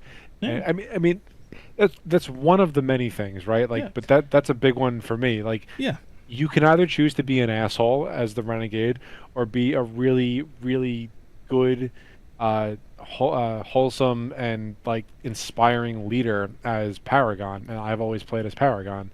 But like it's just funny to me because it's just a fucking paradox. Like you're gonna, like, who on that team has played the entire trilogy from beginning to end more than one time? Yeah, you know, but probably fucking no one, because, you know, maybe like one person I would wager. Maybe if you're lucky. Yeah. But it really just, like, I mean, I guess, you know, I'm bringing up the whole censorship compliance thing because that always irks me, but it comes down to games as a business, and it ties into everything we've spoken about tonight, and it all ties together into this, like, it puts my head in circles, like I'm spinning here, because, like, you have something special and it does well and people resonate with it, so some executive, be it from outside trying to make an adaptation, inside trying to get a little bit more money, or someone or some activist out there that wants to use it as a vessel for something, these three fucking groups of people, they zoom in and they look at something and just like, I want this for me, myself, and my needs. And the way they go about this is by making it something that fucking sucks and nobody wants from it. And it's like, and at the end of the day, everyone's going to be sitting there scratching their head going, how the hell did this happen? You know, it's like, I talked about Miyamoto before. He apparently didn't see Mario as like a real character or a person beforehand. You know, that's how but you ended up with that. It's Nintendo, a company that is credited with pulling the industry out of its most major crash, you know? And it's just like, oh, that's awesome. We have this character Mario, and then they do spin-offs with Mario, and they do RPGs and, you know, games like the original Galaxy games where there's like a story there. It's not deep, you know, or it's not like the Odyssey or anything like that where you're reading, you know, extremely dense fiction, but it's still deep in its own way and people resonate with it. And then year over year they sanitize the games. There's a whole rumor going around called the Mario mandate, where you can't do anything special in the spin-offs, so they kill off all the spin-offs, and then you have the lead guy basically say like, oh, you know, now I see Mario as a person, now that we've adapted him to something that's not a fucking video game anymore. And even if people want to step up and say that's not what he really said, that is what he meant, and that's what a lot of people other mean. It's the same reason you have, I know you love hearing me bitch about this one company. It's why you have Arc Systems Work, best known for Guilty Gear, censoring, watering down, and retconning everything, most of the things that made Guilty Gear unique and great, while the CEO and creator of the aforementioned Guilty Gear spends most of his interviews mentioning how he'd prefer that he and the company be not known for the series and the genre of fighting games. It's why you have a developer as long-running and storied as Capcom doing all they can to make people forget the Resident Evil games that came out before 2017, to make way for the brand new remake Imagining games and all that kind of shit, and why they keep handing the fucking franchises they own off to the movie makers who don't give a shit about all this stuff. All these different companies, somewhere, just the big three, executive meddling, outside meddling, activist meddling, all of these games and companies and franchises have so much fucking shit wrong with them, and it's driving me nuts because it makes no sense. Even if you take them, like, they all, like the people that want to do messaging, the people that want more money, the people that want to adapt it, like, what do you gain by making it lesser? Is it just an ego thing? Like, what am I not understanding? I thought I had it figured out like 20-30 minutes ago. I guess I just don't anymore because I'm losing my fucking mind. What's happening? Yeah, I could feel you spiraling. Just fucking so yes, There's the head in the hand sound again. yeah, it's just, yes. So when the scales are tipped and people are looking at games as a vessel for something, or a source of money to siphon off of, or as you like to say, or as you brought up, as a business, things just kind of suck. I mean, granted, games were always kind of a business. However, That's before you get to that, yeah. I gotta say, like, I agree with you. I understand how products work. All of Right. these things are products. Yeah. You know, we are a long times gone. Like, back in time when people were chiseling shit on stone tablets, where it was just purely for the love of the game. Somewhere along the line, storytelling, it was linked as a way to make money. It's the same way that we make, you know, the paltry amounts we get on ad revenue. But that doesn't mean you change things to be more marketable. You know, I understand the concept of games as a product. You know, I get that. That's the other half of that. I just wanted to throw my little objection before you went in and did your thing. Right. It's like, so games have always technically been a product. However, like in the past 20 years ago, or yeah, 20 years ago, they were a product, but they were being made by people that were passionate about the product. Now it's just a job to a lot of these developers, Mm-hmm. just a job for a paycheck, and that's a problem because, like any other form of art, you still need people that are passionate about what the final product is going to be. You know, it can't just be this this thing that only exists for the sake of making money, and that's what a lot of games feel like today. And you know, where did I post it? Was it in the news channel or the content channel? I don't remember. Games now are being made to consume the amount of time that you would pour into like a part-time or even a full-time job, depending on how you play games. And it's not the way that it was meant to be, man. It's just Mm-hmm. not. And like I'm probably just not qualified to talk on this because of my tenure with Destiny in particular, but I know, and I recognize the irony there. I really do. Um, but like, you know, fuck, I don't even know where to go from here. 'Cause- And it's, I mean, you are seeking reason in the chaos, and I get that, but it's like, things don't have to be the way that they are. It's just a complicated mess filled with avoidable issues, and it's just there's so many bad actors from different angles involved in this process, and that's why things are as bad as they are now. And it's like, each of them has their own level of defenses, and, you know, even if we default to just, hey, everything crashes again and burns and, like, you have to rebuild from the ashes, you know, it's, I don't know, it's, I don't know. Yeah. Yeah, It's no, I gotcha. it's a nightmare, man. It's a fucking Yeah. nightmare. Well, It's from the like, moment that games are being made just solely for the reason of extending players' playtime and not for the enjoyment of the game is exactly where this whole problem started. hmm, And you I know I've brought it up several times in the past in previous episodes, but when you are making a game for that paycheck and not because you think that whatever you're making is like truly fun to play, yeah, that's a problem. That's a hmm, problem.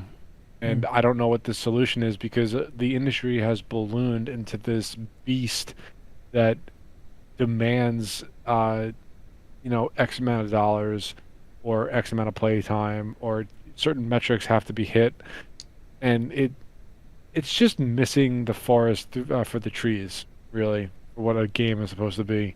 Because you can have it both ways. If you make a good game that's actually a lot of fun, the success will follow. The monetary gain will follow. It just will. Yeah. Um, But and it's not you, about making something and hoping for the best. They want to get that no matter what. right, you're trying to quantify something that is not impossible, but very hard to quantify as far as like what makes a game special, what makes it a cultural phenomenon. Um, and try as they might, I don't think that anybody has really cracked the code yet. Mm. If a game is good, then it's good, and it's fun Mm. to play, and that's it. You know, none of the games that we play that we have played will last forever. They just won't. Not in the same way that film and TV will. And that might be a little hyperbolic, maybe even a little unfair, but just the way that games are made and distributed, it is not built for for a sustainable um God, what am I even trying to say here? Like they're not built for the longevity. They're built to make money, I and that's mean, pretty much it. it really depends. I disagree to a certain degree because like there's plenty of movies and television shows that have just as much lacking in or Well, just as much lacking in longevity as some games. There's a dustbin that is medium blind, I guess. agreed. Not the Actually, one the hold one on, before I forget, yeah. like going back to our Resident Evil talk earlier in the episode, when we were talking about the different Resident Evil games that have been, while you were speaking, I actually looked up to see like how much it would cost to buy Operation Raccoon City on Steam. It's not available anymore. You can't get it. Like let's say even I don't even know if it's available on the Xbox store. I suspect not, considering it's not available on the Steam front store. Well, Um, it's a pen. It depends on so that's part of like why even if the game is bad, like have whatever opinion on it you want, but like if even if the game is not a good game, right? Like if I want to buy it and play it in 2026, I should be able to, and well I can't. what I would actually this is actually the perfect example of a game is it really depends on how prepared you are to try and play these games because if I turn to my right and pick up my Xbox controller, I happen to know for a fact that Operation Raccoon City is currently backwards compatible on the Xbox Series. And to go a step further, as you mentioned, it's not on Steam anymore, that it's firmly classified as abandonware. I am looking right now on my file explorer. I actually have the ISO of the game right here, so if I wanted to play it. But it does kind of loop around. There are two things to consider. One, I would say like that, or what I was going to say is that's why things like piracy and preservation are so important because you need to be able to the vastness of the digital landscape and being able to spread these things around for anything, be it games, movies, and TVs. It's very important because spreading it as far and wide and making it as accessible as possible is how these things persist. The only area where games will struggle uniquely compared to to other mediums is the very thing that makes them unique in playability. Like there are certain multiplayer games that like 300 years from now you just won't be able to adequately play even with the greatest preservation techniques just because it requires other people. So Yeah. but that's like a small anecdote. So Yeah, I don't know. it's a very tricky subject Yeah. because the nature of the industry that we're in right now, the vast majority is digital. Like, yeah, you can still buy games, physical copy, but it still requires an online connection. Like you still need to phone home to play the Hmm. game, Yeah. and that's just the world that we live in, and it creates a very murky, um, a very murky environment for Yeah. games to survive. And that's And that's kind even of if they're like 20 years old or whatever it is, or even if they're a bad game or whatever, you should still be able to play said game yeah. if you want to. And a lot of them you can't, you just not unless you're willing to pirate it or or you like track down a physical copy, Mhm. and it's probably easier said than done in a lot of cases, but that's just like where we are right now, and it sucks. Mhm. Yeah, I agree. But I mean, ultimately, I think it's the that brings up a fourth thing where it's like all of these forces hate hate games preservation, right? Because the guys that No want more money in it. money, the guys that want more money want you to buy more. The guys that actually have a modicum of respect and legacy want full control over it. And there are plenty of activists with champions to cause who hate the fact that you can access games that go before a time where a lot of their bewildering ideas were mainstream. So there's just like a time capsule of normalcy that you can always go Hmm. back to, and it's quality, and you're not forced to buy the latest thing. So that's another thing. Preservation is just something that the people who should be the most concerned with keeping it like available and have the most control over keeping it available do not want it available for all those same reasons Mm. that we discussed. Um, yeah. So it's such a shitty situation that we're in, and I don't know what the solution is.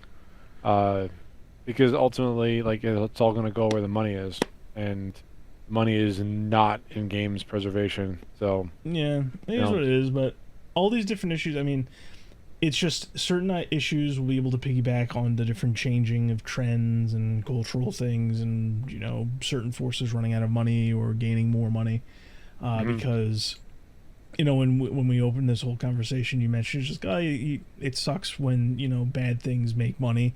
It's honestly that's not like in our neck of the woods, that isn't really common. A lot of these companies struggle to break even. Even the good ones struggle to break even. So it's just like it's not as dire as it seems, because these people lose money constantly for all of the different issues that we've missed. So it's just like you gotta take the good with the bad, and there's a lot of things trending in a positive light. So we just have to keep pushing, keep talking about it, and outlast the craziness. Yeah, yeah, we'll see where that ends up. Yeah. All right, let's what else we got? I think that was all Um, the major yeah, topics we wanted to go over. yeah, that was all the topics. I only have a couple of things as far as like news goes that happened this week that I am like, I took note of. All I'm right. just gonna kind of rapid fire through them because they're That's not. perfectly fine. We Yeah. tackled all the big stuff. Time for everybody can relax now. It's only been like an hour and 45 minutes. You can here's your fixings of the news. Go ahead, Dan. Walk us through the Um, news. so first thing that I want to touch on quickly is we got a new gameplay teaser or a sneak peek for more Exodus gameplay. There's Oh. really nothing to go over here. It's just the fact that like Archetype, Archetype Entertainment is they're teasing more gameplay for the summer. For the for like a cold planet like Hoth. So I'm very interested to see that. Everything they've shown so far has been more promising than the previous thing. Hmm. And look, I'm expecting big things from the studio because it's all not all, but like it's a bunch of BioWare veterans, Mhm. including Drew Kaparshin, who wrote the original trilogy. So I this game is under heavy scrutiny from me. Um, but the positive thing is that everything that I've seen looks better than the last thing that I saw, which is very promising. So I'm very excited to see what they're going to show over the summer, and the game it basically looks like Mass Effect, but different. Like same Mhm. same but different, but still same. Yeah. So there's that. Um, the next thing I wanted to touch on real quickly is that the Jack 3, Jack and Daxter. So the guys Hmm. that have been making native ports for the Open Goal project finally finished the Jack 3 port for PC. So Hell yeah. pretty much any computer by today's standards can run this thing. Yes. Um, so Jack 3 on Open Goal is officially available. I really got to play through that like soon. I love the Jack Obviously, games, yeah, man. you and I both loved Yeah. the Jack trilogy. So I that's a will. thing that happened. I will stand firm in my belief, and I will catch a lot of flack from this, especially from people who love Crash Bandicoot.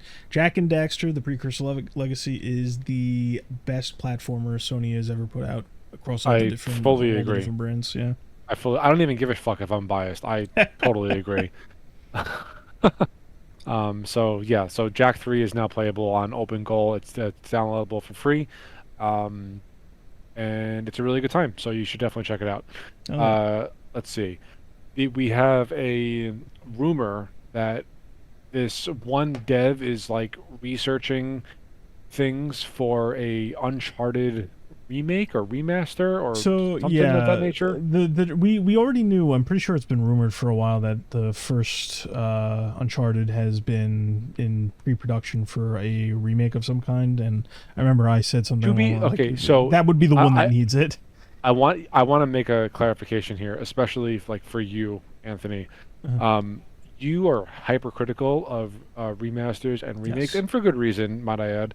Um, Now, out of the whole four-game run that Uncharted went on, from Drake's Fortune, Among Thieves, Drake's Deception, and A Thief's End, Uncharted 1, Drake's Fortune, 100% needs a remake. Not a Yeah. remaster. That game needs a remake. It Yeah. was That really good at the yeah. time, but like it aged like fucking I milk. mean, I've also said that it's aged like milk. I would argue it wasn't even really that great at the time. Probably not. No. It was like, I don't want to shit on it too much because I still like that story. I still like that character. Not as much as some people, but I still do.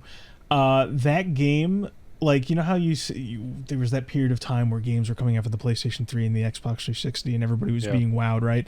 That was like the one game of that lineup, like from like major publishers and major studios and first party games and all that stuff, where I'm just like, this game feels like it could have come out like 8 years before it, 8 years before I finally got Yeah, it around was to it. rough. It It was was rough. rough. Yeah. And not that this means anything, but I went out of my way to buy a PS3 solely for the reason of playing through Uncharted. I Mm. thought that game looked incredible at the time. And who could have thought that the first game in that franchise, like mechanically, was not good whatsoever, but it only got better as the games went on. By the time A Thief's End came out, it's in my top 10 easily. Like the Uncharted franchise is absolutely phenomenal. Mhm. Um, Even though it started pretty rough. So Yeah. I hope this is true. This is like It's purely speculation right now. somebody pointed out that like the pictures that were taken line up with some concept art of cut stuff that never made it into the first game.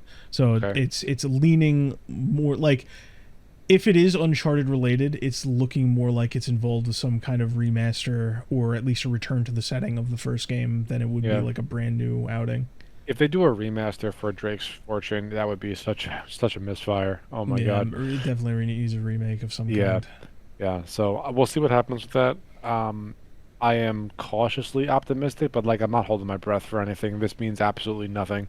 This one dev posted one picture on Twitter, and people are just running with it. So Yeah. we'll see what happens. The last thing that I wanted to bring up was about Destiny, buddy boy.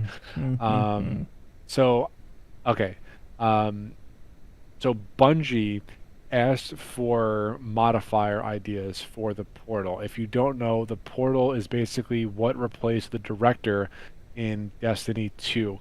So, to give you a quick crash course, the difference between the two, the portal is essentially a menu system. The director is a game map of the solar system that you can pick and choose what planet you want to go to and decide what activity you want to play that way.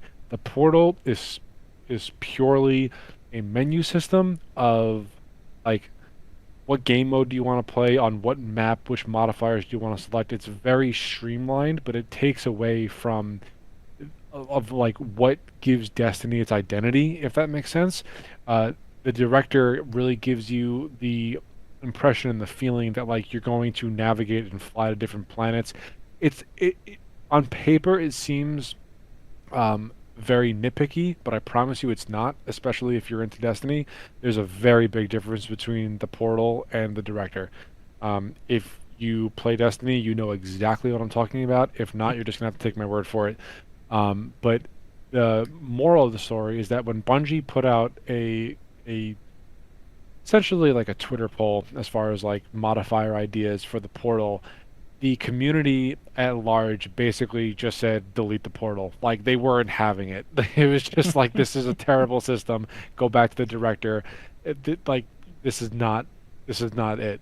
And I don't have anything of substance to say. I just found it fucking hysterical because since the inception of the portal, the players, like the Destiny 2 community overall, like the vast majority of us said like this is not what we want. This is a terrible idea. It's taking away from the game. It's actively making it worse.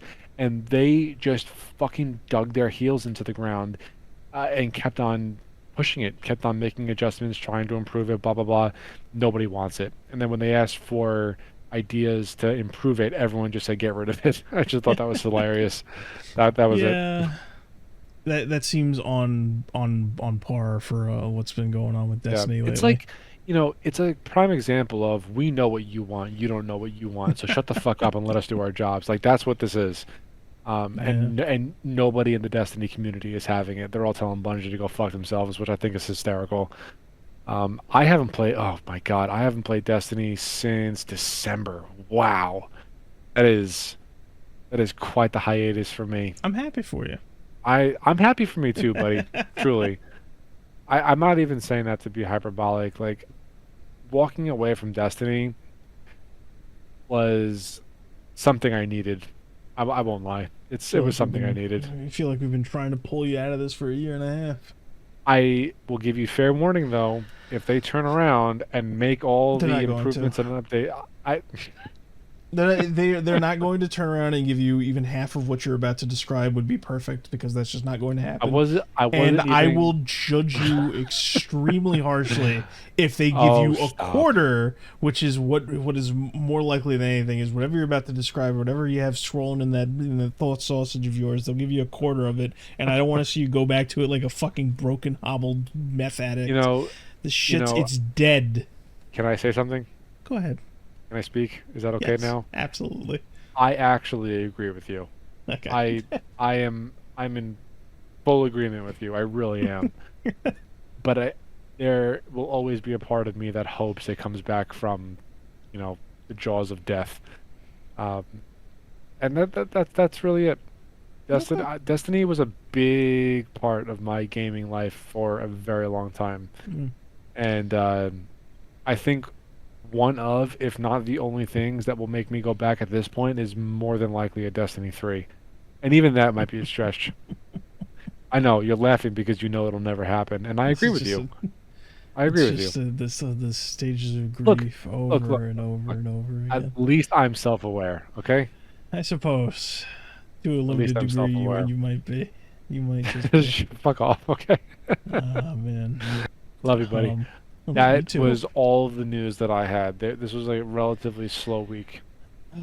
Well, the only two things I have left, one is like an itinerary that you asked me for at the very beginning of the week, and the other one is a small bit of news. Apparently, somewhere between us playing it and now, Modern Warfare 2019 got some kind of update which fixes... True.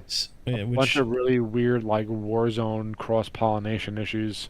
Yeah, which is kind of a shame because I liked those cross-pollination issues. It was like the one upshot of like, hey, you uprooted the foundation of this game by putting a bunch of Warzone stuff in there, but I get to use my old calling cards, so I hope those didn't get affected. I hope I'm still able to look at all my cool weapons and stuff like that. But hey, you were complaining about the field of view. They apparently bumped it by 0.5. It is now 80.5. A whole 0.5, huh? A whole 0.5. Still unadjustable? Great. Yeah, still unadjustable. The one thing I will say that I noted in this supposed patch that I was interested in is apparently like when you go to edit a class mid-match, it doesn't hang anymore. Like it's nice and smooth. You don't need to worry about it, allegedly. I guess we'll see the next time we play. But yeah, we're going to have to jump back in soon. Yeah, that was the last bit of news. Lastly, the last thing I have for the night, you said you got everything done? Yeah, I'm good. Yeah. So you asked me about like what's going on with the channel, what's going on in the future, and I do Yes. have a couple things. I was gonna get Okay. into the beginning, but I figured we didn't need to trip over ourselves repeating ourselves. But I'll bookend it with my take on things the way you opened it with your take on things, right? Okay. Because we've been at this whole shtick, whatever you want to call it, making videos. Primarily, podcasting is the thing that me and you focus the most on as a cohesive unit. Been 2 years already. Yeah, like 2 years or a year and a half. I can't remember. Has it been Well, two I mean, there's years? 52 weeks in the year. We record once per week. This is the 100th episode, so it's just about 2 years. Okay, so yeah, but we've been at this for different points in our lives. We've given it different shots. We had the pregame lobby podcast. Obviously, we unfortunately had to cut that short when we started to gain some traction, but it's still time and experience we Yeah, had. that was a mistake. Looking Yeah, it back was on just it, obviously. it just is what it is. Yeah, Uh, yeah, yeah. when we kicked this back off, BOON Syndication, the pregame network, we were kind of just jumping in with a bunch of ideas we both had for a long time. Yeah. Early on, you had some things going on. We were both working quite a bit. You were often juggling multiple jobs. I was working 50 to 60-hour work weeks. Yep. It was spotty, but we both learned things. I learned a lot about feeling things out. We made the best of it, right? Yep. Following that, the lockdowns hit and it flipped a lot of things. Yeah. Yep. Yeah, some of the things I wanted to play around with took a back seat to absorbing as much in the realm of recording as possible. I wasn't happy with how some of my personal projects were going, so those went to the back a little bit. It was hit or miss, but by the end of it, I would say like for us realistically, things only lasted 2 years, but like everybody was done with it by like I would say 4 years afterwards. When the lockdown started, right? Yeah. Is that a fair assessment? And through all that, we had friends, family. We did plenty of stuff, and we had a great time. Everybody that joined with us during that period of time, they're part of this as much as anybody else. Whenever they want to be, Yep.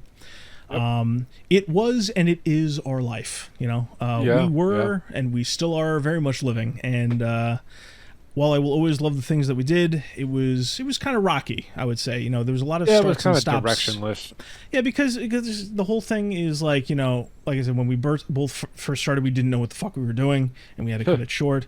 When we jumped back onto this, initially there was a lot of changes in how that was supposed to look. Initially, you were supposed to do all the recording and the editing yourself, and you also did some streaming on the side. And Yeah, and then I had 2 kids, and then had 2 jobs. well, no, you threw in the towel long before that, but that's neither here nor there because I wanted to get in and hit that running as like soon as possible. Anyway, I was just waiting for you to give me an excuse to say like, hey, do this, that, and the other thing. So I look at it now, and these are things we've been talking about since we were kids. Yeah. 15, 20 years or more. 9-10 years ago, we were considering some of the things we talk about now, around the same time as when I lost my first job. Unjustly, I might add. And a lot of ideas and scripts and notes were made with me sitting in that Starbucks pretending I was at work. And God. now, sitting here, locked and loaded, all that behind us, and a lot of even with some of the life stuff going on, you tried your hand at a few things. And I basically said, when we were kids and teens, we had dreams. When we got older, those dreams turned into plans and attempts, and we got our feet wet. Yeah. And, now we have experience. We've seen the landscape. We've experienced the industry, the people we know, and what we like. And collectively, we've been at this long enough to kind of feel out what is possible for the both of us, I would say, right? Mm-hmm. So all of that behind us, I call that phase 0. We learned, we tried, it was inconsistent. Sometimes it was consistent. Sometimes it was. That's phase 0. That's behind us. I'm waving my hands in a gesture. You can't see it, unfortunately, but I'm waving my hands. So with all that said, you would ask me, a couple times what's going on next and all that kind of stuff. And this year was the major focus was new consistent release schedule. Basically, it was to help me set a baseline for what I'm capable of doing as one person, right? With all the stuff that we've recorded while I get other things ready from the scripts I've written over time. And it was also a test drive that I basically ran for 2 months, basically seeing, how it affects us, what kind of traction do we get, what kind of stuff do I need to put out to make that work and all that kind of stuff. And with that wrapped up, and now we're just starting April. I basically I have an idea as to what's going on for the foreseeable future. Okay. On a weekly basis, you will see, or have already seen, because these things have remained consistent.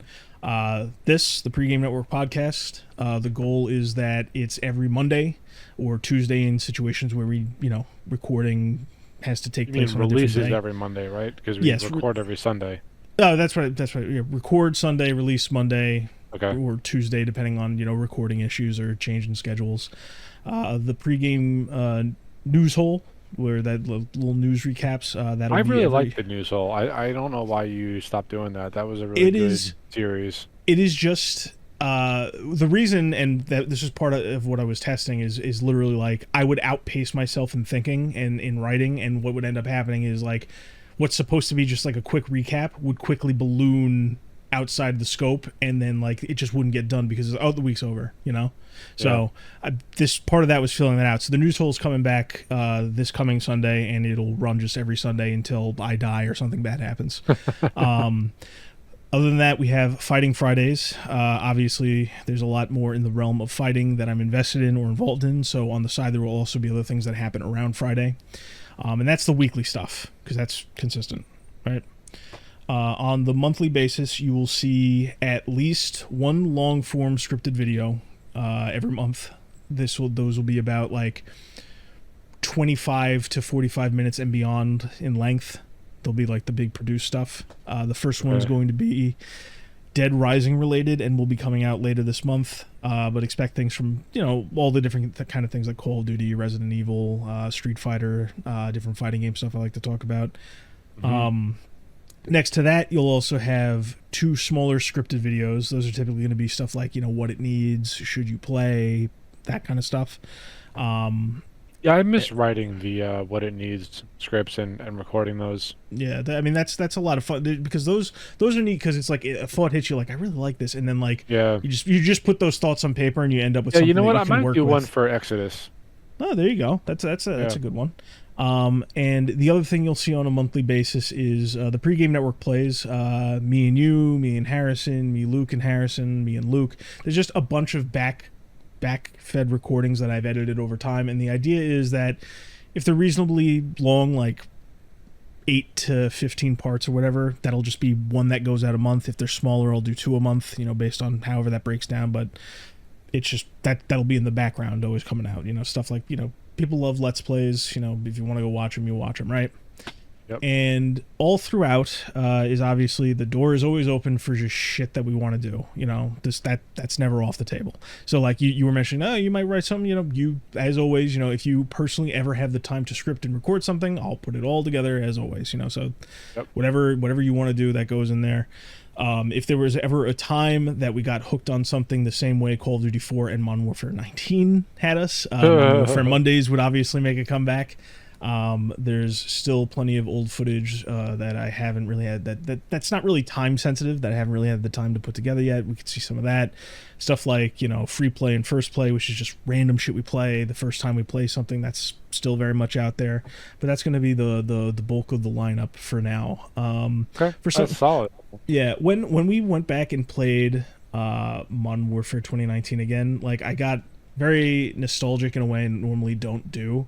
And part of me wants to go back and like almost like clean up the bits and pieces, and also remaster like old episodes of the B Team, because that was basically like a 4-year long road trip that we took, and I loved it. But I'm only gonna go back to that if everything else is taken care of first, or if I come up with like a really good idea, or if somebody sees really good value in the B Team being like rehandled that way, because that's still a lot of time to go through all that old stuff again. Maybe if I ever there was a lot of musical ideas for intros that I never got around to doing. If I ever finish that, I might just be like, all right, that's what I'm doing this afternoon, and I'll just do it. But that's the bulk of what to expect. And obviously, like, there's only so much you can say as far as like fire at will stuff, which is just like random videos that come along the way. Those will just be as they are. Eventually, random stuff will just come out, but that's the bulk of it. All right, cool. I dig it. There you go. I dig it. That's a solid plan. Yeah. Yeah, actually, I gotta get back into writing writing scripts. I was good at it, I think. I Yeah, mean, the correct whole me if I'm wrong. Well, here's the whole thing. You have a very good basis. You know, at the end of the day, it's all subjective. A lot of this stuff is just opinions and like musings and stuff that you like. You know, and you're set. And you know, I think the handful of times we've done these things, I basically just say like, oh, you know, hey, you made a mistake here, or this isn't grammatically correct, or hey, I need a second recording of this. It's It very was low never, maintenance. yeah, it was never an issue with like the quality of the content of what I was writing. Yeah, like I said, it's musings. At the end of the day, there is no objectively incorrect, or at the Yeah. very least, you are well-adjusted enough individual to never hit the point where I go, okay, you've officially hit the objectively incorrect area. Oh, But sorry. that Long should be day. everything, I think. Yeah. Unless there's anything else you need from me, buddy. No, man, I'm good. I All think this right, was a really solid 100th episode. If you are still absolutely. listening, you know, thank you very much for sticking with us. We don't plan on stopping anytime soon. Nope. There will be new episodes coming out every week until we fucking die. Yeah, Um, that's pretty much what I said last time. th- I th- joked. I said like, oh, 100. It seems like a big deal, but it's like, I don't know. We've got I'm in the bucket. yeah, dropping the dropping the bucket. We've got a long stretch of road ahead of us. Yeah, every 100th episode we'll probably do something special. Yeah, Yeah, today was kind of like how a bit of self-reflection, probably the best way yeah. to put it. We Um, also did cap off, or not cap off, but we retouched on a lot of the things that we talked about in the first episode, like stuff that's going yeah, on in the industry and a lot yeah, of the which problems it still has. there's definitely more to talk about, but Yeah, um, this was a good like first milestone for our triumphant return to podcasting. absolutely. So yeah, man, if you're still listening to this, thank you very much for sticking with us. You know, this is our 100th episode, just under 2 years in the books for the Pregame Network. Yeah, Um, we will continue to talk about stuff that we find in our daily travels of, week over week and have opinions and we're still not afraid to offend anybody. So fuck you. yeah. Um, and that Thanks for listening, but also fuck you. Can I quote you on that yes, you can quote me on that. Not sarcasm there. Um, so yeah, man, this was the Pregame Network episode 100. So thank you for listening, and we will be back next week. You could take that to the bank. one? Absolutely. So on that note, we will see everyone next week. Bye Bye bye. bye.